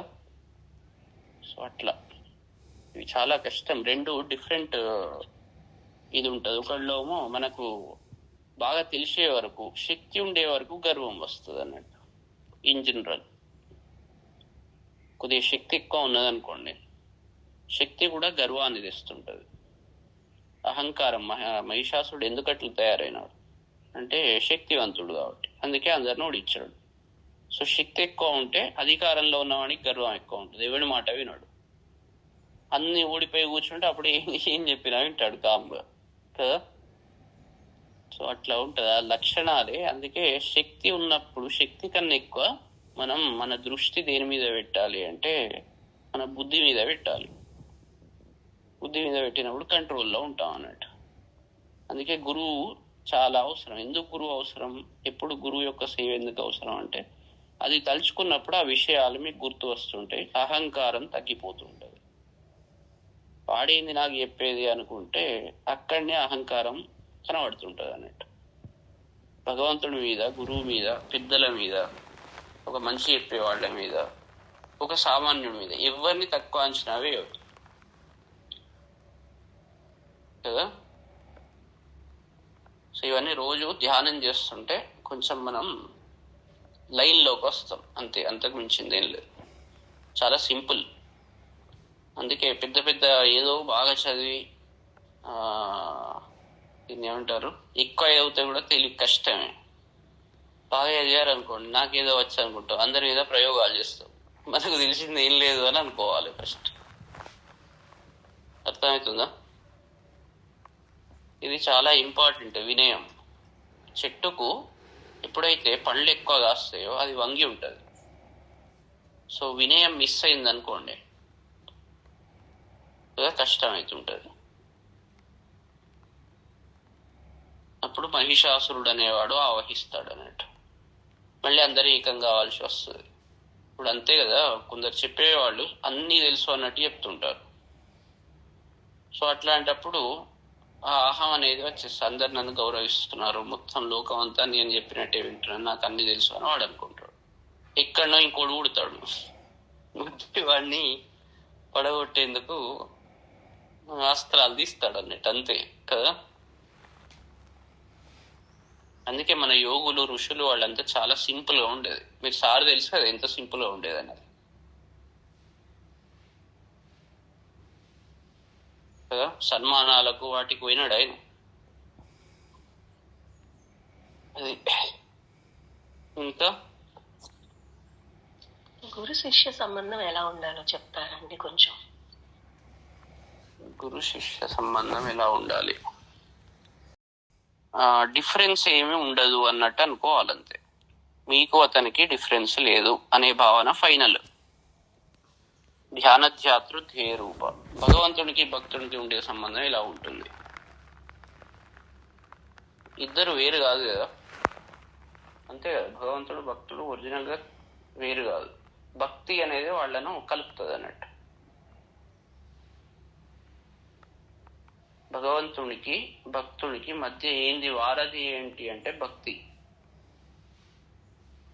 తర్వాత ధ్యానధ్యాతృ ధ్యేయ రూప, ధ్యాతృకు ధ్యేయానికి కలిపేది ధ్యానం అనే ఒక వారధి. గురు శిష్యుల మధ్య కూడా తేడా లేదు కాబట్టి వాళ్ళ వారధి ఏంటి అంటే ఆ యొక్క ఇంతకుముందు ఏంది, ఇద్దరం ఒకటి అన్నప్పుడు అహం అనేది రాదు కదా. ఇద్దరం ఒకటి అనే భావనతో ఉన్నప్పుడు మీకు అహం స్పెషల్ అది రాదు అన్నట్టు. భగవంతుని ఎట్లా మీరు పూజిస్తారు, సో సేమే పూజ అంటే మళ్ళీ అక్కడ పోయి పూలు పుష్పాలు పెట్టుడు మళ్ళీ పాదసేవ గది కాదు. అతను చెప్పేది కరెక్ట్, ఆ భావన ఉండాలి. వ్యతిరేక భావనలు రావాలి. అతనికి ఏం తెలియదు అనుకోకూడదు. రెండు మోస్ట్ ఇంపార్టెంట్.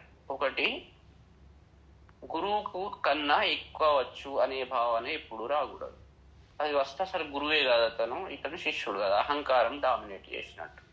గురువు కన్నా ఎక్కువ రావడం అది ఆ భావాన్ని యాక్చువల్గా కంప్లీట్ రాంగ్. సో అది ఉండకూడదు, ఫస్ట్ పాయింట్. తర్వాత దాన్ని ఏమంటారు, అతని దగ్గర వినయంగా ప్రవర్తించాలి. వినయం అంటే అర్థం ఏంటి, మళ్ళీ భగవంతుని దగ్గర వినయంగా ఉండరా మీరు? మీ పట్ల కూడా మీరు వినయంగా ఉండుకోవాలి కదా. నేను అనే గర్వం రావద్దనే చెప్తున్నాను కదా అప్పటి నుంచి. సో వినయ భావన ఉండాలి గురువు పట్ల. మీ పట్ల మీకు కూడా వినయ భావన ఉండాలి, భగవంతుని పట్ల అట్లనే ఉండాలి, గురువు పట్ల అట్లనే ఉండాలి. నన్ను నేను మించుకున్నాను అనుకోరు కదా. మిమ్మల్ని మీరు మించిపోవడం ఎట్లా ఉంటుంది, పాసిబిలిటీ ఉంటుంది. దేవుణ్ణి మించిపోయినా అనుకోరు కదా. అట్లనే గురువును మించిపోయినా అని అనుకోకూడదు. ఈ రెండు కరెక్ట్ గా ఉన్నాయంటే అన్ని మంచిగా ఉన్నట్టే. ఎందుకంటే ఫండమెంటల్స్ కు అది వ్యతిరేకం అవుతుంది అన్నట్టు. మళ్ళీ అహంభావం వచ్చినట్టే. సో అహం లేచింది అంటే మళ్ళీ శాంతి పోతుంది, నెగిటివ్ థాట్స్ అన్ని మొదలవుతాయి. అట్లా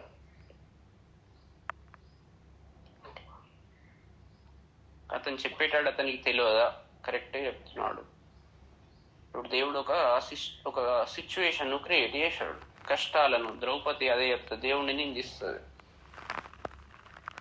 ధర్మరాజు చెప్తాడు, బాబు నువ్వు ఏంది నాస్తికంగా మాట్లాడుతున్నావు, అన్ని తెలిసిన దానిలాగా మాట్లాడుతున్నావు, ఇది మంచి పద్ధతి కాదు. కష్టాలను పెట్టాడు. దేవుడు పెట్టాడంటే దానికి ఏదో రీజన్ ఉంటుంది కదా, ఉత్తగానే పెడతాడు. ఏ రీజన్ లేని ఎందుకు పెడతాడు? ఒక రీజన్ తోటే పెడతాడు. అట్లనే ఒక పని చేయిస్తున్నాడు అంటే గురువు చెప్పే ఇన్స్ట్రక్షన్స్ ఏదో రీజన్ వల్లనే చేయిస్తున్నాడు అని అనుకోవాలి. నాకు నచ్చినట్టు చేస్తా అనుకుంటే అక్కడికే వస్తాహం అన్నట్టు. అక్కడ అతనికి ఏం తెలియదు, నాకే అన్ని తెలుసు అంటే ఇక అక్కడ ఫండమెంటల్ దేవుడికి అన్ని తెలియదు, నాకే అన్ని తెలుసు అంటే ఇతను దేవుడా అంటే అక్కడ దేవుడా అనే పాయింట్ కాదు. అతన్ని ఒక గైడ్ చేస్తున్నాడు. ఎప్పుడు గైడ్ చేయగలుగుతాడు? నీకంటే ఎక్కువ తెలుస్తూనే గైడ్ చేయగలుగుతాడు. చాలా సింపుల్ కదా. అతని గైడెన్స్ లో మనం ఎక్కువ శక్తిని సంపాదించవచ్చు కాలంలో. అయినంత మాత్రాన శక్తి ఇంపార్టెంట్ కాదని చెప్తున్నాను కదా. ఫండమెంటల్ జ్ఞానం ఇంపార్టెంట్. గురువు అజ్ఞానాన్ని దూరం చేసేవాడు, శక్తినిచ్చేవాడు కాదు. కదా. శక్తి అతనికన్నా నీకు ఎక్కువ వచ్చిన తర్వాత కాలంలో అతన్ని ఎప్పుడు అతనికన్నా నేను ఎక్కువ చేశాను అనే భావన ఎంటర్ అయింది అంటే కథం ఫండమెంటల్స్ దెబ్బతింటాయి. అట్లా. థ్యాంక్ యూ అండి. ఎందుకంటే కాలక్రమంలో మనం ఎక్కువ అది చూపెట్టవచ్చు కదా, ఒకళ్ళ కన్నా ఒకళ్ళు అది నడుస్తూ ఉంటది. సో అహం అనేది మహిషాసురుడు, గుర్తుపెట్టుకోండి. ఈ రెండు ఏదైతే ఉన్నదో రెండో చరిత్ర చాలా ఇంపార్టెంట్. నేను అనే భావన లేస్తున్నది అంటేనే కష్టం. అందుకే మొత్తం చండీ సప్తశతి కోర్ అంతా ఈ రెండో చరిత్రలోనే ఉన్నది.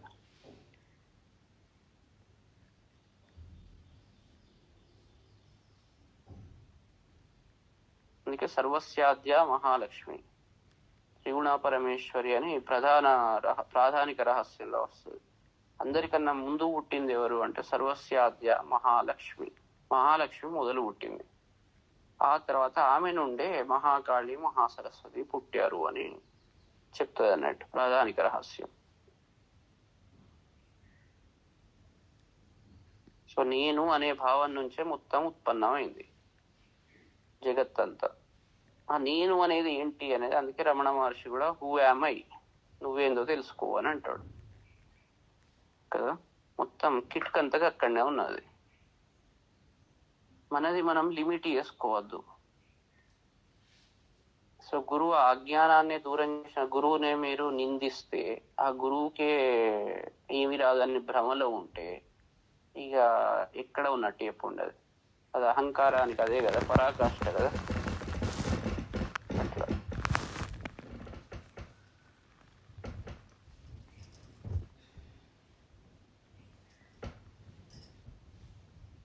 ఇంకేమైనా ఉన్నాయా?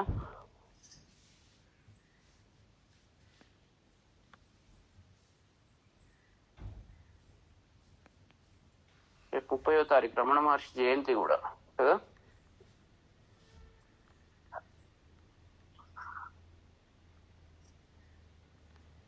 ముక్కోటి ఏకాదశి కూడా నా సార్కి కూడా చాలా ఇష్టమైన రోజు. ఒక కారణం ఉన్నది. ముక్కోటి ఏకాదశి, వైకుంఠ ఏకాదశి అంటారు, ముక్కోటి ఏకాదశి అంటారు.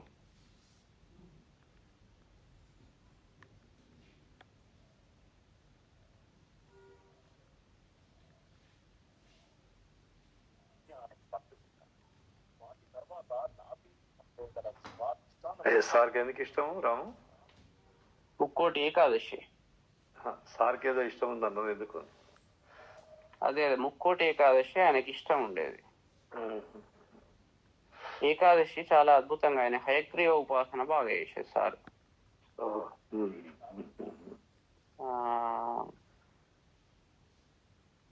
హయగ్రీవుడు అంటే చాలా ఇష్టం. హయగ్రీవుడు అంటే బాగా ఇష్టం. హయగ్రీవుడు కదా శ్రీ విద్యను మొత్తం విస్తారం చేసింది. విద్యను ఆర్జించడానికి హయగ్రీవ ఉపాసన చేయాలంటారు కదా. దేన్ని చేయడానికి? విద్య కోసం. అవునవునవును, విద్య కోసం. దక్షిణామూర్తి హయగ్రీవుడు వీళ్ళిద్దరూ శ్రీ విద్యలో ప్రధాన గురువులు. దత్తాత్రేయుడు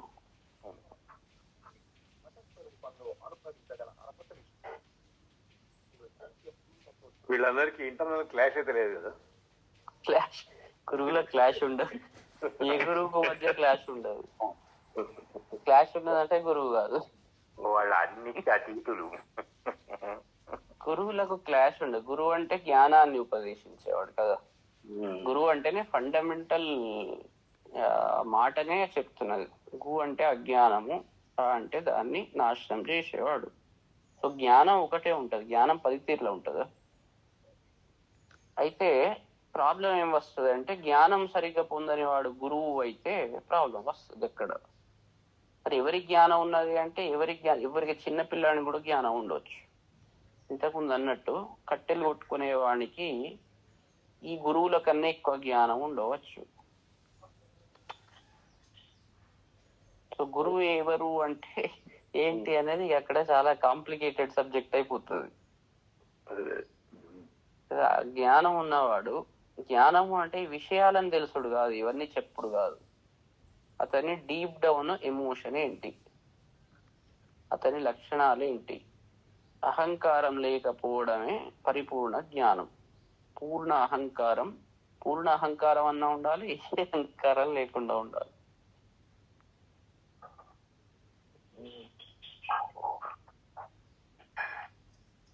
కానీ ఇప్పుడు నార్మల్ లెవెల్లో చూస్తే మీకు డైరెక్షన్ ఇచ్చేవాడు, మనం జనరల్ గా ఆలోచిస్తే భగవంతుని వైపు మిమ్మల్ని తీసుకుపోయేవాడు.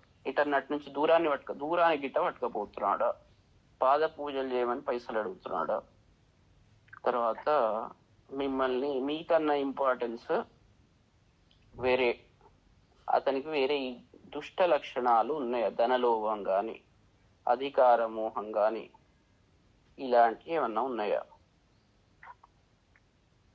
కదా. ఇవన్నీ మీరు ఆలోచించి అతను గురువా కాదా అని డిసైడ్ చేస్తారు. చాలా సింపుల్ లాజిక్ ఏంటంటే భగవంతుని వైపు మిమ్మల్ని చూపెడతాడు, దారి చూపెడతాడు, అతను గురువు. అంతే కదా. నేను ఎందుకన్నానంటే స్తోత్రాలు, ఉపాసన, జపాలు చేసేప్పుడు ఇది చేస్తున్నా అది చేస్తున్నా అన్నప్పుడు అన్ని ఒకటే జ్ఞానం కోసం అయినప్పుడు అంటే ఆ బ్రాడ్ భావన లేకుండా చేస్తే కష్టం కదా. ఇప్పుడు ఒక ఆయనేమో హయగ్రీవుడే గురువు అంటుంటాడు, అంటే వైష్ణవ, శైవ, స్మార్త ఇవన్నీ గదే లొల్లి. మరి ఇప్పుడు గదే అజ్ఞానం. శివాయ విష్ణు రూపాయ శివరూపాయ విష్ణువే. శివుడికి కేశవుడికి మధ్య తేడానే లేదా. మళ్ళీ వీడు అంటున్నాడంటే వీడే అజ్ఞానం అన్నట్టు. ఇక వాడు జ్ఞానం ఏం చెప్తాడు, అది గురువు అని ఏం చెప్తాడు. ఆ భావన రాకుండా ఉండే ప్రయత్నం జరగాలి కదా. తప్పకుండా. ఇప్పుడు మనమే భగవంతుడు అన్నప్పుడు, ఆ అంత అద్వైత భావనలో పోయినప్పుడు మళ్ళీ శివకేశవుల మధ్య డిఫరెన్స్ ఎట్లా పెడతాం? కరెక్ట్, అక్కడికి రావాలి ముందు. నేనే భగవంతుడిని అనే స్థితికి రావాలి, అద్వైత స్థితికి కదా. అట్లాంటివి వచ్చిన మళ్ళీ శివునికి విష్ణువుకు తేడా ఏంటి అంటే వీళ్ళు అద్వైతం సిద్ధాంతానికి వ్యతిరేకులని క్లియర్ అక్కడనే కనబడబట్టే. మళ్ళీ బ్రహ్మసూత్రాలకి ఇప్పుడు వీళ్ళు కూడా వైష్ణవులు కొంతమంది బ్రహ్మసూత్రాలకు భాష్యం రాశాడు అని దాన్ని అజ్జేస్తారు కదా రామానుజాచార్యులు అని. మరి మళ్ళీ శివకేశవుల మధ్య ద్వేషం చూపెడితే ఇక బ్రహ్మసూత్రాలు ఇక్కడిది, కథ ఇక్కడిది. చాలా ఉన్నతమైన స్థానాల్లో ఉన్నాం అనుకున్న వాళ్ళు ఆ పని చేస్తున్నప్పుడు మామూలు వాళ్ళు ఎట్లాగో కన్ఫ్యూజ్ అయ్యే అవకాశం ఉంది కదా అంటున్నాను కదా. అది ఉన్నతమైన స్థానాన్ని మనం కల్పించి పెట్టాము. ఇట్లా ప్రాబ్లం ఏంటంటే గదే ఎక్కడనే వస్తున్నది. మహిషాసురుని తీసుకొచ్చి రాజుని చేస్తే ఏముంటది, గదే పరిస్థితి వచ్చింది.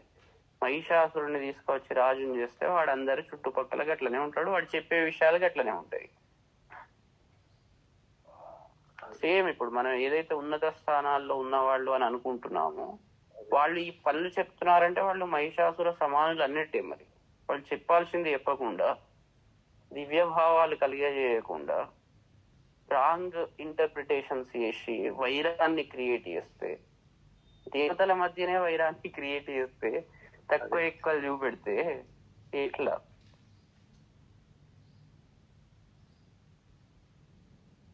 వాళ్ళు ఏకంగా శివపార్వతి అందరి మధ్య భేదాన్ని, వాళ్ళు దేవతల మధ్యనే భేదాన్ని క్రియేట్ చేస్తారు.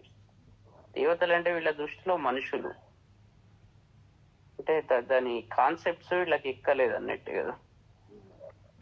మనిషి దేవుడు కాబట్టి దేవుడే మనిషి అంటే ఆ కాన్సెప్ట్ ను కరెక్ట్ గా ఎక్స్ప్లెయిన్ చేయాలి. దేవుడే మనిషి అంటే అర్థం ఏంటి, మనిషిలో ఉన్నాయి ఆ శక్తులను బయటకు తీసినప్పుడు వాడు దేవుడు. ప్రతివాడు దేవుడు అంటే దేవుడు, కానీ వాళ్ళ శక్తులు బయటికి తీయాలి. ఆ దివ్య లక్షణాలు, ఇప్పుడు నేను ఇంతకు ముందు అన్నట్టు కట్టెలు కొట్టుకునే వాళ్ళ దగ్గర దివ్య లక్షణాలు ఉండవచ్చు, వాళ్ళు ఆ దేవతా శక్తులు ఉంటాయి. ఒకడు పెద్ద దీనిలాగా ఉంటాడు, వాళ్ళలో దేవతా శక్తులు కనబడకపోవచ్చు కదా. ఇక్కడ దేవతా శక్తులు ఎక్కడ ఉన్నాయి అనేది మీరు చూడాలి. లోపల అందరిలో ఉన్నాయి, కానీ అందరిలో మీకు కనబడాలి కదా. వాడు బయటికి తీయలేదు అన్నట్టు. అందరికి తెలివి ఉన్నది, చదివితే తెలివి వస్తుంది, చదవకుంటే నిద్ర పోతుంది తెలివి. అంతే కదా. ఇట్లా కూడా దేవతా శక్తులు అందరిలో ఉన్నవి, గురువుని మీరు ఎందుకు గౌరవించాలంటే ఆ గురువు ఆ దేవతా శక్తులను బయటికి తీసి మీలో కూడా ఉన్నాయిరా బాబు, దాన్ని బయటికి తీయండి అని గైడెన్స్ ఇస్తాడు. చాలా సింపుల్, మంచిగా ఆలోచించండి. తను బయటికి తీసుకుంటాడు, మీలో కూడా తీయొచ్చు అని మీకు గైడెన్స్ ఇస్తాడు. అతనే గురువు. చాలా సింపుల్. ఇక వీళ్ళు చెప్పేది శివుడు కేశవుడు డిఫరెంట్, అది అటు చేయొద్దు. అరే వాడు ఏం చెప్తున్నాడు? వాడు చెప్పాల్సిన మాట ఏంటి? వాడు చెప్పాల్సిన మాట మీలో ఉన్న దేవతా శక్తులను బయటికి తీయండి అని చెప్పాలి, అంతే. చాలా సింపుల్. దానికి కావాల్సిన ప్రొసీజర్, గైడెన్స్ అవి ఇవ్వాలి. అతనే గురువు.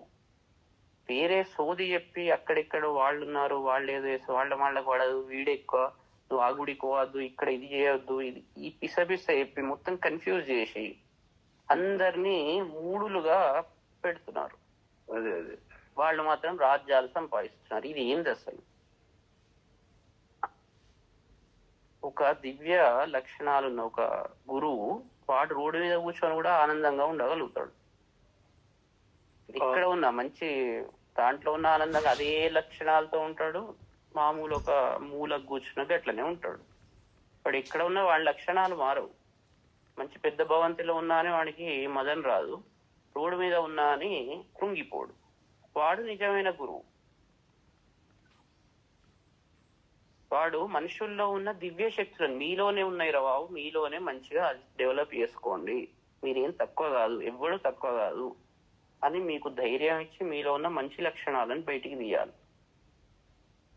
అలా చేయకుండా కేవలం తన స్వార్థం కోసం పాద పూజలు అవి ఇవి అని మొత్తానికి సంపాదనలు చేసుకొని అన్ని అది చేసుకుంటే వాళ్ళు గురువులు కారు. మరి రూల్ ప్రకారం అయితే కారు. వాళ్ళ వల్ల మనకి ఏం లాభం జరుగుతుంది? డాక్టర్ దగ్గరికి పోయినాం, మల్టీ స్పెషాలిటీ హాస్పిటల్. 1 లక్ష వసూలు చేశాడు, 5 లక్షలు వసూలు చేశాడు. రోగం ఏమన్నా తగ్గిందా అంటే తగ్గలే. మీ పర్పస్ ఏంటి? రోగం తగ్గాలి. మీ గోల్ ఏంటి? అక్కడ పర్పస్ ఏంటి? రోగం తగ్గించుకోవడానికి పోయినారు. మీ రోగం తగ్గిందా? తగ్గుతున్నది? ఎవరన్నా మారుతున్నారు? మరి ఆ దివ్య లక్షణాలు ఎవరిలో ఎందుకు కనబడుతులేవు? మళ్ళీ బయటికి వచ్చాక మళ్ళీ మూర్ఖత్వంతో నిండిపోతున్నారు తప్ప దివ్య లక్షణాలు ఎందుకు వస్తలేవు? మామూలు ఒక ఇంట్లో కూర్చొని మీరు మామూలు, ఇప్పుడు నేను ఏం చెప్పా, ఎక్కువ కష్టం లేదు, చాలా సింపుల్గా చేసుకోండి. కానీ లక్షణాలను డెవలప్ చేసుకోండి. చేసుకున్నప్పుడే దేహో దేవాలయ ప్రోక్తో జీవో దేవ సనాతన యజేద్ అజ్ఞాన నిర్మాల్యం సోహం భావేన పూజేది. అది అసలు సారం, వేదాంత సారం. దాన్ని మంచిగా డెవలప్ చేసుకోండి, మీలోనే అవన్నీ వచ్చేస్తాయి. అలా కాకుండా వీళ్ళు చెప్పేదంతా దోపిడీ రాజ్యమే నడుస్తున్నది తప్ప కరెక్ట్ డైరెక్షన్ అయితే అంటే అందరట్లా అని నేను అంటలేను. ఇక్కడ ఎక్కువ మట్టుకు ఉన్నతం లేదే, ఏం లేదు, ఉన్నతమే ఉన్నది. ఇప్పుడు సార్ ఉన్నతం కాదా అంటే ఇంట్లో కూర్చుంటే ఉన్నతం కాదన్నట్ట, అక్కడ పెద్ద పెద్ద స్పీచ్లు ఇస్తే ఉన్నతం అన్నట్ట.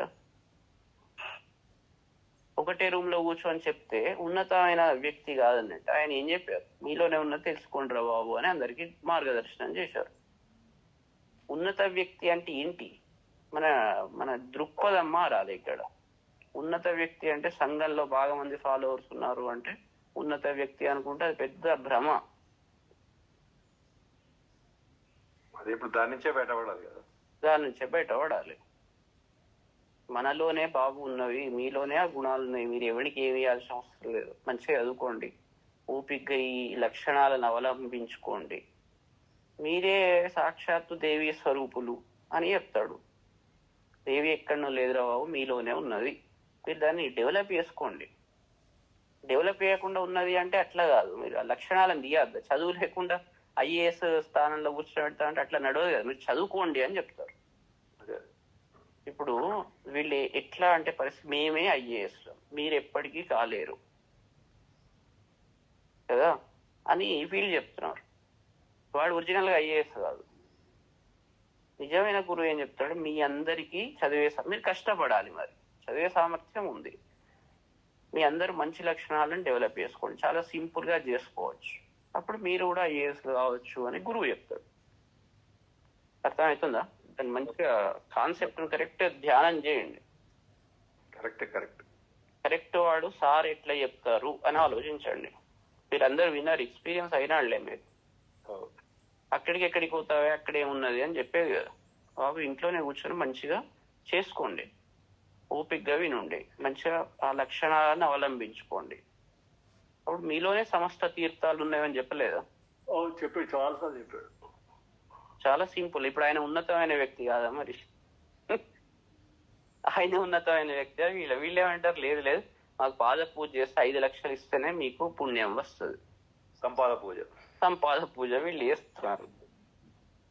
లేని రోగాన్ని బయటికి చేసి దానికి అవన్నీ చేసి ఛార్జ్ చేసి బిల్లు పెద్దగా వేస్తే జనాలు కూడా ఎట్లా తయారైనారంటే సింపుల్ గా వేస్తే వినేటట్లేరు.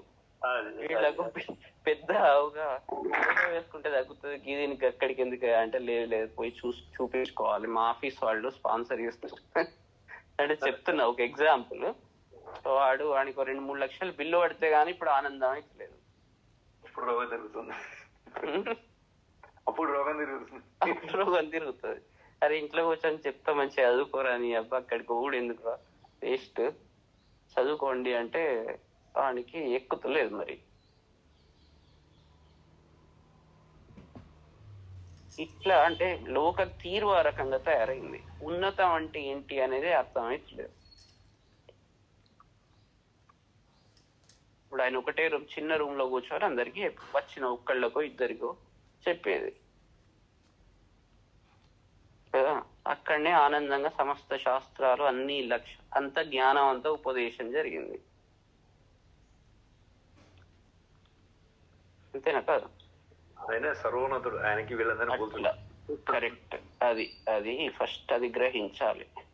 మనం ఏంటంటే వీళ్ళు చెప్పే వాటిని మాటలను విని దాన్ని కరెక్ట్ గా ఆయన గొప్పతనాన్ని అర్థం చేసుకుంటలేం. అది అర్థం చేసుకున్నాడు. అసలు గురువు అంటే అర్థం ఏమిటో అర్థమవుతుంది. వైద్యుని డ్యూటీ ఏంటంటే రోగాన్ని నయం చేయాలి, బిల్లులు వేసుడు కాదు. అని గోల్ ఏంటంటే రోగాన్ని నయం చేయాలి, సింపుల్ గా చేయాలి. ఎంత సింపుల్ గా చేయాలనో అంత సింపుల్, ఎంత ఆప్షన్ ఉంటుందో అంత సింపుల్ గా నయం చేయడం ఇంపార్టెంట్. వాడికి ఎంత సంపాదన వస్తుందని చూసుకోవాలి. గురువు కూడా అట్లనే ఉండాలి. మీకు రోగం నయం కావాలి, మీకు జ్ఞానం రావాలి, దానికి ఏంటి మార్గం? రైట్ మార్గంలో సంతోషంగా ఉండాలి, దానికి ఏంటి అప్రోచ్ ఏంటి అని చెప్తాడు. మంచిగా చెప్పినాడిని ఇలా గౌరవించాలి అనేది చెప్పాల్సిన అవసరమే లేదు, అంతే కదా. మీకు మంచి చేయాలని తన పనంతా ఒడగొట్టుకొని అదొక ప్రొఫెషన్ లాగా కాకుండా, సంపాదన లాగా కాకుండా శ్రేయోభిలాషితో మీరు ఇలా ఉండాలి. చాలా సింపుల్. రిలేషన్ అనేది ఇంతకుముందు అప్పుడు మీరు ఈ క్వశ్చన్ కు ఇలా ఉండాలి, ఎలాంటి భావనతో ఉండాలి, చాలా సింపుల్. అది మంచి చేసేటాళ్ళకి ఎట్లా ఉంటాం, అంతే కదా. సో ఇప్పుడు ఉన్నత స్థానం అంటే ఇది క్లియర్. మీకు ఎవరు కరెక్ట్ గైడ్ చేస్తారు? వాళ్ళే గురువులు. కరెక్ట్ గా కొంచెం మాట్లాడడానికి అనుమతిస్తారా? నాకు తెలిసింది చెప్తాను. తప్పకుండా చెప్పండి. అంటే నేను ఇది ఎక్కడో చదివింది రాము గారు, నాకు చెప్పాలనిపిస్తుంది. చెప్పండి. గురు శిష్యుల సంబంధము అంటే మార్జాల కిశోర న్యాయం, మర్కట కిశోర న్యాయం, కూర్మ కిశోర న్యాయంగా ఉండాలని చెప్పారు. అవునవును, కరెక్ట్. అంటే కరెక్ట్. అయితే చెప్తాను, మీది అర్థమైంది క్వశ్చన్. మీ యొక్క భావనలు బట్టి ఆ న్యాయం అప్లికబుల్ అవుతుంది. న్యాయం తర్వాత మర్కట కిశోర న్యాయం, పూర్వ కిశోర న్యాయం. మీ యొక్క భావనలు ఎంత సరెండర్ స్టేట్ ఎంత అది ఉంటుందో దాన్ని బట్టి అతను ఆ రకంగా బిహేవ్ చేస్తాడు. ఆటోమేటిక్ గా జరిగిపోతుంది అదంతా. గురువు కూడా చేయాల్సిందే లేదు. అలా కాదండి. అంటే స్టార్టింగ్ లో ఏమీ తెలియదు శిష్యులకి. అప్పుడు మీరే అంటే పిల్లి ఎలా పట్టుకుంటుందో పిల్లల్ని అట్లా పట్టుకోవాలి. నాకు అర్థమైంది. అట్లా ఎందుకు పట్టుకుంటారు? మీరు ఫస్ట్ స్టార్టింగ్ లో తెలియదు. ఫర్ ఎగ్జాంపుల్ మీరు ఉన్నారు, మీరు ఫస్ట్ వచ్చారు కదా, వచ్చి ఫస్ట్ లో మార్జాల కిషోర న్యాయం ఉండదు, ఫస్ట్ మరకట కిషోర న్యాయమే ఉంటుంది. ఎందుకంటే మీరు ఎస్టాబ్లిష్ చేసుకోలేదు రిలేషన్. రిలేషన్ ఎస్టాబ్లిష్ చేయక ముందే మిమ్మల్ని పట్టుకొని ఉండరు, అప్పుడు మీరు వెంటబడాలి. అంటే మర్కటంలా పట్టుకోవాలి. పట్టుకొని ఎప్పుడైతే కంప్లీట్ శరణాగతి, సర్వధర్మాన్ పరిత్యజ్య మామేకం శరణం వ్రజ అహంతు సర్వపాపేభ్యో అంటే ఏదైతే మోక్ష ఇష్యామి మాశుచ అని ఉంది కదా, ఆ స్థితి వచ్చినప్పుడు మార్జాల కిషోర న్యాయం అయితే. ఆర్డర్ నేను మిస్ అయి ఉంటానండి, చదివింది అయితే ఇది. అదే ఓకే. ఇంకా లాస్ట్ లో వచ్చి మేము ఎంత దూరంలో ఉన్నా మీ చూపు మా మీద వస్తుంది అని నాకు అర్థమైంది. అది ఆటోమేటిక్ గా సృష్టి నా చూపే ఉండదు కదా, అంటే గురువు చూపు, గురువు కరుణ. గురువు అంటే ఆ సృష్టి అంటే అది మేము సముద్రంలో అవతలు ఉన్నా కూడా మాకు మీ దృష్టి మా మీద ఉంటుంది. అది సృష్టి టేక్ కేర్ చేస్తుంది. అందుకే మన భావన ఎట్లా ఉంటుందో ఎదుటి వాణి భావన ఆటోమేటిక్ గా దానికి తగ్గట్టు వచ్చేస్తుంది. మీ భావన స్థితిని బట్టి రెస్పాన్స్ నేను చేసి, నిజం చెప్పాలంటే నేను చేసేది నా మనసులో ఏదో చేయాలని ఏమి ఉండదు. ఆ నేచరే దానికి తెలుసు కదా, ఇంటెలిజెన్స్, నేచర్కి అట్లాంటి ఇంటెలిజెన్స్ ఉన్నది. ఆ ఇంటెలిజెన్స్ ఏ చేయాలన్నా చేసేస్తుంది అన్నట్టు, మీ భావనను బట్టి రెస్పాన్స్ ఇస్తుంది. మీ భావనలో అహంతో ఉన్నప్పుడు అది ఆ భావనకు దానికి ఆ రెస్పాన్స్ రాదు. నేచర్ కు తెలుస్తుంది, నాకేం తెలుస్తుంది, మనం ఏదో మనం అనుకుంటాం కానీ మనకు తెలిసేది ఏముండదు, మన పని మనం చేసుకుంటూ ఉంటాం.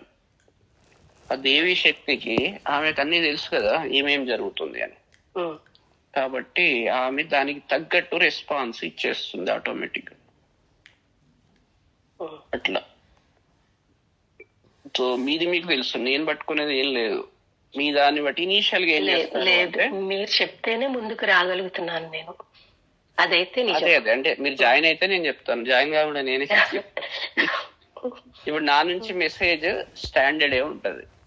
సో ఆ మెసేజ్ తీసుకోవడానికి ఎలా ఉంటున్నారు జనాలు, వాళ్ళ రెస్పాన్స్ ఎట్లా ఉంది, వాళ్ళ భావనలు ఎట్లా ఉన్నాయి, ఆ భావనల్లో ఉన్న ఏదైతే ఉంటుందో 3 లక్షణాలు ఉండాలి. ఒకటి నమ్మకం, రెండవది ప్రేమ, 3 శరణాగతి. శరణాగతి అనేది మూలాధారంలో అహంకారాన్ని నిర్జిస్తుంది అన్నట్టు, నేను అనే భావనను తీసేస్తుంది శరణాగతి. అనాహతంలో ఏదైతే ఉంటుందో ప్రేమ అనే భావన, అది రెండోది బైండ్ చేస్తుంది. మూడవది మెదడులో సహస్రారంలో ఆజ్ఞాచక్రం. నమ్మకం అనే భావన మనస్సును వేరే అనుమానాల నుంచి దూరం చేస్తుంది. ఎప్పుడైతే ఈ 3 స్టాప్ అవుతాయో దుష్ట శక్తులు, ఒకటేమో అనుమానం, దాన్ని నమ్మకం వచ్చేస్తుంది. రెండవది రిలేషన్, అది ప్రేమ బిల్డ్ చేస్తుంది. నేను అనే అహంభావాన్ని శరణాగతి కొట్టిపడేస్తుంది. ఈ 3 ఎప్పుడైతే లక్షణాలు పరిపూర్ణంగా ఉంటాయో అప్పుడు ఇద్దరు ఒకటైతారు. సో ఎవరిలో ఎంత ఉన్నాయో వాళ్ళకే మనకు తెలియదు కదా, ఎవరిలో ఏమున్నాయో వాళ్ళకే తెలుస్తుంది. సో దాన్ని బట్టి రెస్పాన్స్ నేచర్ అట్లనే ఇస్తుంటది అన్నట్టు. సో మనం చెప్పే విషయాలను వాళ్ళు అంతే అట్లనే తీసుకుంటారు, అట్లనే నడుస్తుంది. సో ఈ 3 లక్షణాలను గట్టిగా అది చేసుకున్నప్పుడు ఇద్దరు గురు శిష్యులు ఏకమవుతారు, భగవంతునితో ఏకత్వం వస్తుంది అన్నట్టు కదా. అది ఏకస్థితిని సాధించడం, దానికి చాలా ఇది ఉండాలి, వర్కౌట్ చేయాలి. అంటే విని ఒకటేసారి ఇప్పుడు ఓడు పెళ్ళాలే మీరు ఎన్నో సంవత్సరాలు అది అయితే తప్ప దానికి అది రాదు కదా బాండ్. ఎవరికైనా మొగుడు పెళ్ళాలని కాదు, పిల్లలతో కావచ్చు, ఎవరితోనైనా కావచ్చు, ఏదైనా ఒక బాండ్ రావాలంటే చాలా టైం పడుతుంది. అయితే చెప్పడం నా ధర్మం కాబట్టి చెప్తున్నా, అందరికి కామన్ గానే చెప్తున్నా. ఇప్పుడు ఈ మొత్తంలో అందరికి 21 మంది ఎంతమంది జాయిన్ అయ్యారు, అందరికి ఒకటే విషయాన్ని చెప్తున్నా. కానీ విషయాన్ని అందరు ఒక్కొక్కలాగా తీసుకుంటారు, అందరు ఒకటేలాగా తీసుకుంటారు. సేమ్ అర్థం అవుతుందా, మీకు అర్థమైనట్టు ఇంకోళ్ళకి అర్థం అవుతుందా? ఒకటి అర్థం అవ్వడం, దాన్ని తీసుకోవడం, డైజెస్ట్ చేసుకోవడం, ఆ ఎమోషన్ అట్లా చేసుకోవడం, అందరు ఒకటేలాగా ఉండరు. ఒకళ్ళు విజ్ఞానం ఎక్కువ బుర్రతో ఆలోచిస్తుంటారు, ఒకళ్ళు ఎమోషన్తో ఆలోచిస్తుంటారు, ఒకళ్ళు అన్ని కలిపి ఆలోచిస్తారు. ఈ చాలా చాలా ఉంటాయి దీంట్లో. కాబట్టి ఆ తీసుకోవడాన్ని బట్టి మళ్ళీ నేచర్ అట్లనే రెస్పాన్స్ ఇస్తుంటుంది. సో అంతా మనలోనే ఉన్నది. కర్త కర్మ క్రియ అన్నట్టు ఎవరికి వాళ్ళల్లోనే ఉంటది. సో నేను చేసే పని నేను చేస్తున్నాను, నా ధర్మాన్ని నేను ఆచరిస్తున్నా. సో మీ దానికి బట్టి, మీ భావాలను బట్టి నేను కూడా అట్లనే బిహేవ్ చేయాల్సి వస్తుంది. అట్లా నన్ను అది పుష్ చేస్తుంటది అన్నట్టు కదా. అట్లా. థ్యాంక్ యూ అండి.